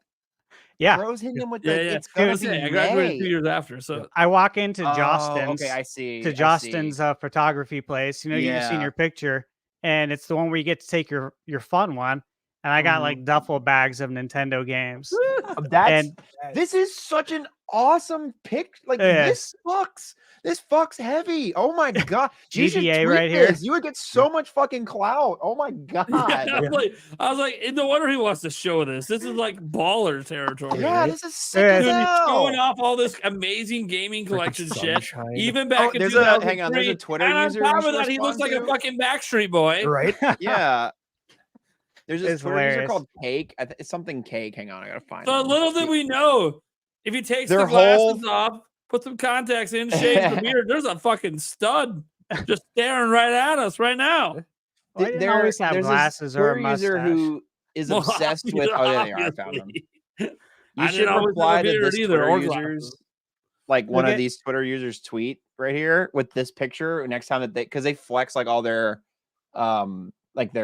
they have like a giant games collection too. They're more GameCube oriented though. Like that's their whole personality. Next time they try to flex something, you just throw this picture at them. That is like the coolest senior class. You'll get hella clout from it, I bet you. You guys see the this towel, right? This is a beach towel. It's a beach towel. This was a Toys R Us pre-order bonus Super Mario Sunshine beach towel, and I wish I still had it. Oh yeah, it upsets me. I don't. Oh, it's a beach towel? Damn. Beach towel. It was nice too. I'm gonna look it up on eBay right now. This is the Gold N64 controller. Of course, the Ocarina of Time Collector's Edition right here. Love the Luigi standing there. Yeah. Oh, yeah. I still have the bobbleheads. Oh, dude. That beach towel is worth between $350 and $1,000. Oh my god. You just looked it up? Yes. Oh, not that he would sell it. Yeah. Wow, this is sick. This And you is see- so cool. I have Wow. the wrestling game Whoa! here. Yeah, I- Hulk- Wow. It's a Hulk horrible Hogan game, cover. but Yeah. I've always been a huge Hulk Hogan fan since I was a kid. Still. I've been a Hulkamaniac for life. Oh gosh, should have had you on that October episode that I had RGT God. on because he showed up on the show Yeah. dressed as Hulk Yep. Hogan and did a Yeah, whole. well, I bit. know he's a huge fan. It's funny because we're both, 85ers. So of Mhm. course we grew up with Hulk Hogan, and I don't agree with everything the guy's done. I will say that. I was but- about to. Yeah, yeah, Speaking yeah. of politics. exactly. And you know what? That's life, though. You No, go yeah, through this exactly. life, and you're Yeah. not gonna agree with Mhm. everything everyone's Mhm. done, and no one's a perfect saint in this world. But Yep. yeah. Dude, what You kind know, of shoes you rocking back there? Even those I look know. fly. Damn. I think those You are got those are like Etnies or something. their Etnies or DCs, probably. Okay, God, that's Yeah. awesome. dude. I thought So Back to the, Stash has just always been a stud. they were the Back all to the the time. Future self tying. Damn. See, I shoes. thought we were gonna go back to like some What? age where it's like, oh, he just looks like a complete like nerd. No, he's just a No, stud. He's literally just a stud. His whole life. He's in his Robotnik phase right now. It doesn't matter. He's just a stud. This is funny. I didn't know what I was getting into when we made you a member of the show every day. Oh Look at man. the jorts too. Oh my god. Yeah, dude. You know the kind of confidence, even back then, you needed to wear jorts? That's a confident man. He knew Yeah. what he was about. So for true. Oh yeah, it's funny. You call them jorts, yeah, jean shorts. They were. I thought they were still in. It's funny, like It was Yeah. 2003 was just a little bit. Yeah, they're starting to. So to still pull it off, but you pulled it Yeah. off and it Oh, looked good in 2003. That's Oh, the for thing. sure. Like that's confidence, man. I've always said, I have my own style, and that I don't know anything going on at all whatsoever in the world of fashion. I don't know anything, and I don't want to. I just have my own style, and that if I'm out of style, that's okay because it's my own style, and eventually it might come back into style, and it usually does.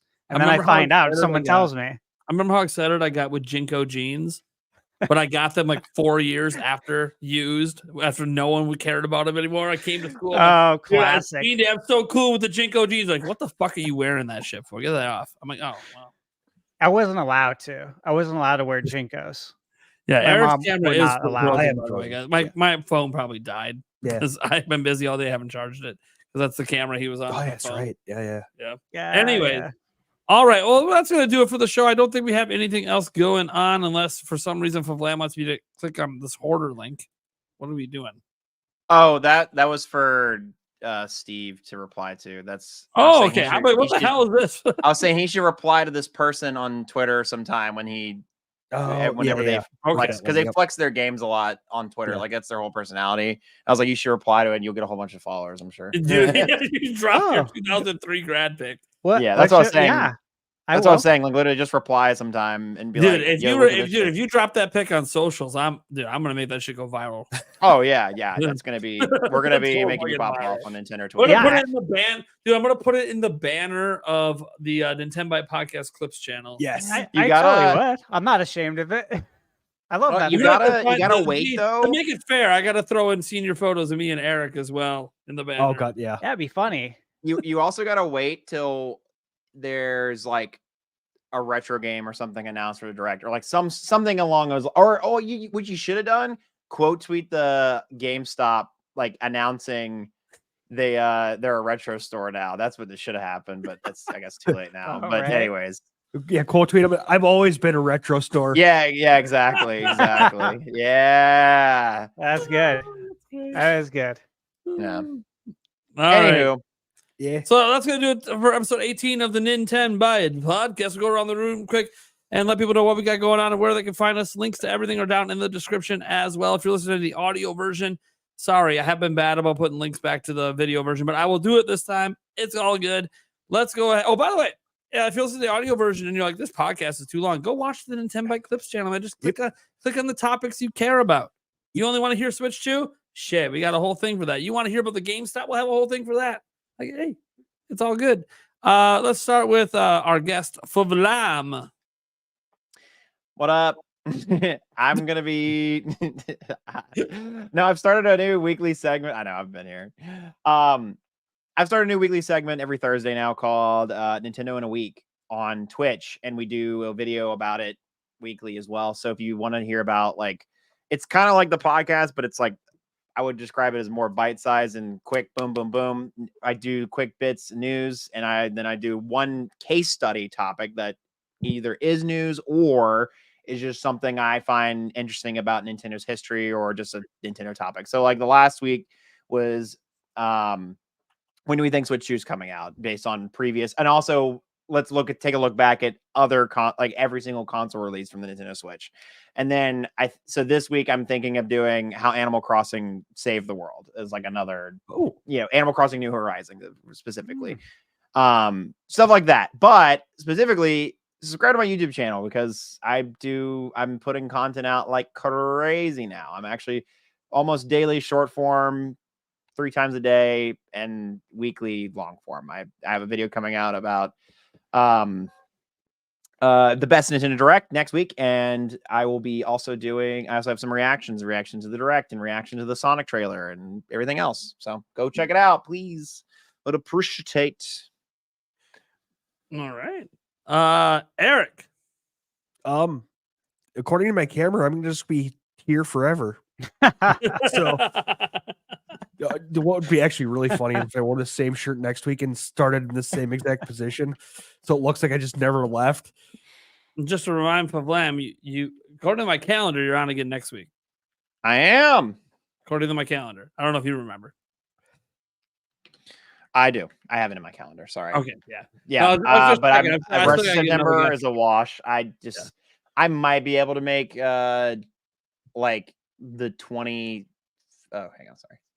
The 25th work at the Yeah. soonest. You just let me know, man. You can Otherwise, come on as often as you want, especially right now when like just restarts down and out. Yeah. So I would say that's the earliest you're gonna get me after next Yeah. week. But yeah, next week we can do whatever. So yeah, that's fine, man. yeah. All right. Well, Eric is obviously here pretty much every okay. week unless he tells me he's not going to be. Yep, pretty much. And he hasn't told me yet because things keep lining up just right. Yeah. Except for today. It was almost just right as in I'm late to the show. Yeah. But pretty it close. still worked out. Yeah. Let's see. We got the show started late anyways. And Part of it was because Eric was late, but it's not a behind the scenes stuff. Thunder Stash. Yeah, man. Yes. So again, last weekend, I played through and I beat Castlevania 1, 2, 3, 4, Bloodlines, and Rondo of Blood. And it was a great time. Some of these games I actually hadn't beat before. So I beat Castlevania 1 and 2. I had not beat 3. I had not beat Super Castlevania 4. I had not beat Bloodlines or Rondo of Blood. Played them all. Got my ass kicked by them all growing up. But took revenge on them over the weekend. So all those reviews are coming out.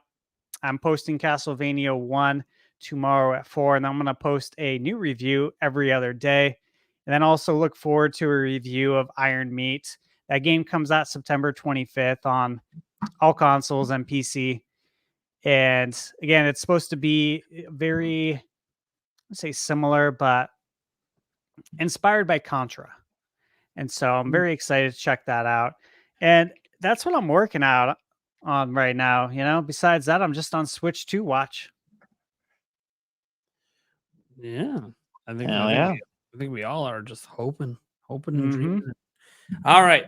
Well, you guys know who I am. I'm Nintendo Prime. What's up? Host of the Nintenbyte Podcast and obviously run the Nintendo Prime YouTube channel where we host the show, although we have the Nintenbyte Clips channel. If that's the only way you watch the show, that's totally fine. I get it. Like, I don't always watch all of like one podcast I do, like it's the WAN show by Linus Tech Tips. So it's like a 4-hour show. So like, and it's on Friday and I'm usually busy. So, but I watch all the clips that end up going up on their clip channel. That's where I got the idea for the clips. I'm like, hey, if I think this is useful, I'm sure other people do too. That being said, we have an audio version that's pretty much everywhere audio podcasts can be heard. I think there's like one place we're not, but all the big places where we're at. So that's all cool. Spotify's our biggest audience, but we have a growing audience over on Apple Podcasts as well. I'd say one on Google Podcasts, but you guys know what happened to that. So that being said, we'll be back same time next week. I don't know what the topic's going to be. I assume something Switch 2 will be in because it seems to just happen every single week. Maybe there'll be new rumors. What I can say is the Echoes of Wisdom previews are next week, as are the Jamboree. Oh, nice. So I'm trying, not Right. successfully, but I'm trying to get somebody on the show that actually played the demos at PAX. Unfortunately, I only know one person going to PAX, and they aren't available. So I reached out publicly and was like, "Hey, is there anybody?" And there's just no response. So I don't know. Maybe something will change over the weekend, but yeah, stay tuned for that. We'll also have some footage I'll be able to show from PAX as well, because the person that I do know is going to help me get some footage and stuff. But Woo! in terms of like the podcast next week, I guarantee we're going to talk about Echoes of Wisdom and Jamboree. Like, it's just going to happen, which makes sense. Hey, we have Favlam on next week, so it's a great week to talk about Jamboree as well. Yeah. After we get a bunch I'm of footage. excited. Send So me I that just wanna footage. get someone on who Send me that played early it. footage. I want to see it. Give Yeah. it to me. So like that. So yeah, we'll have previews to talk about next week. That's gonna be cool. So those I know for sure will be topics. What else have we talked about? I have no idea. I'm excited as a content creator because that's at least 2 videos for me to make at least. So that's pretty cool. All right, guys. Thank you so much for tuning in to the Nintenbyte Podcast. We don't have an outro. Bye, everybody. Actually, technically, I have an outro. Here it is. Oh, yeah.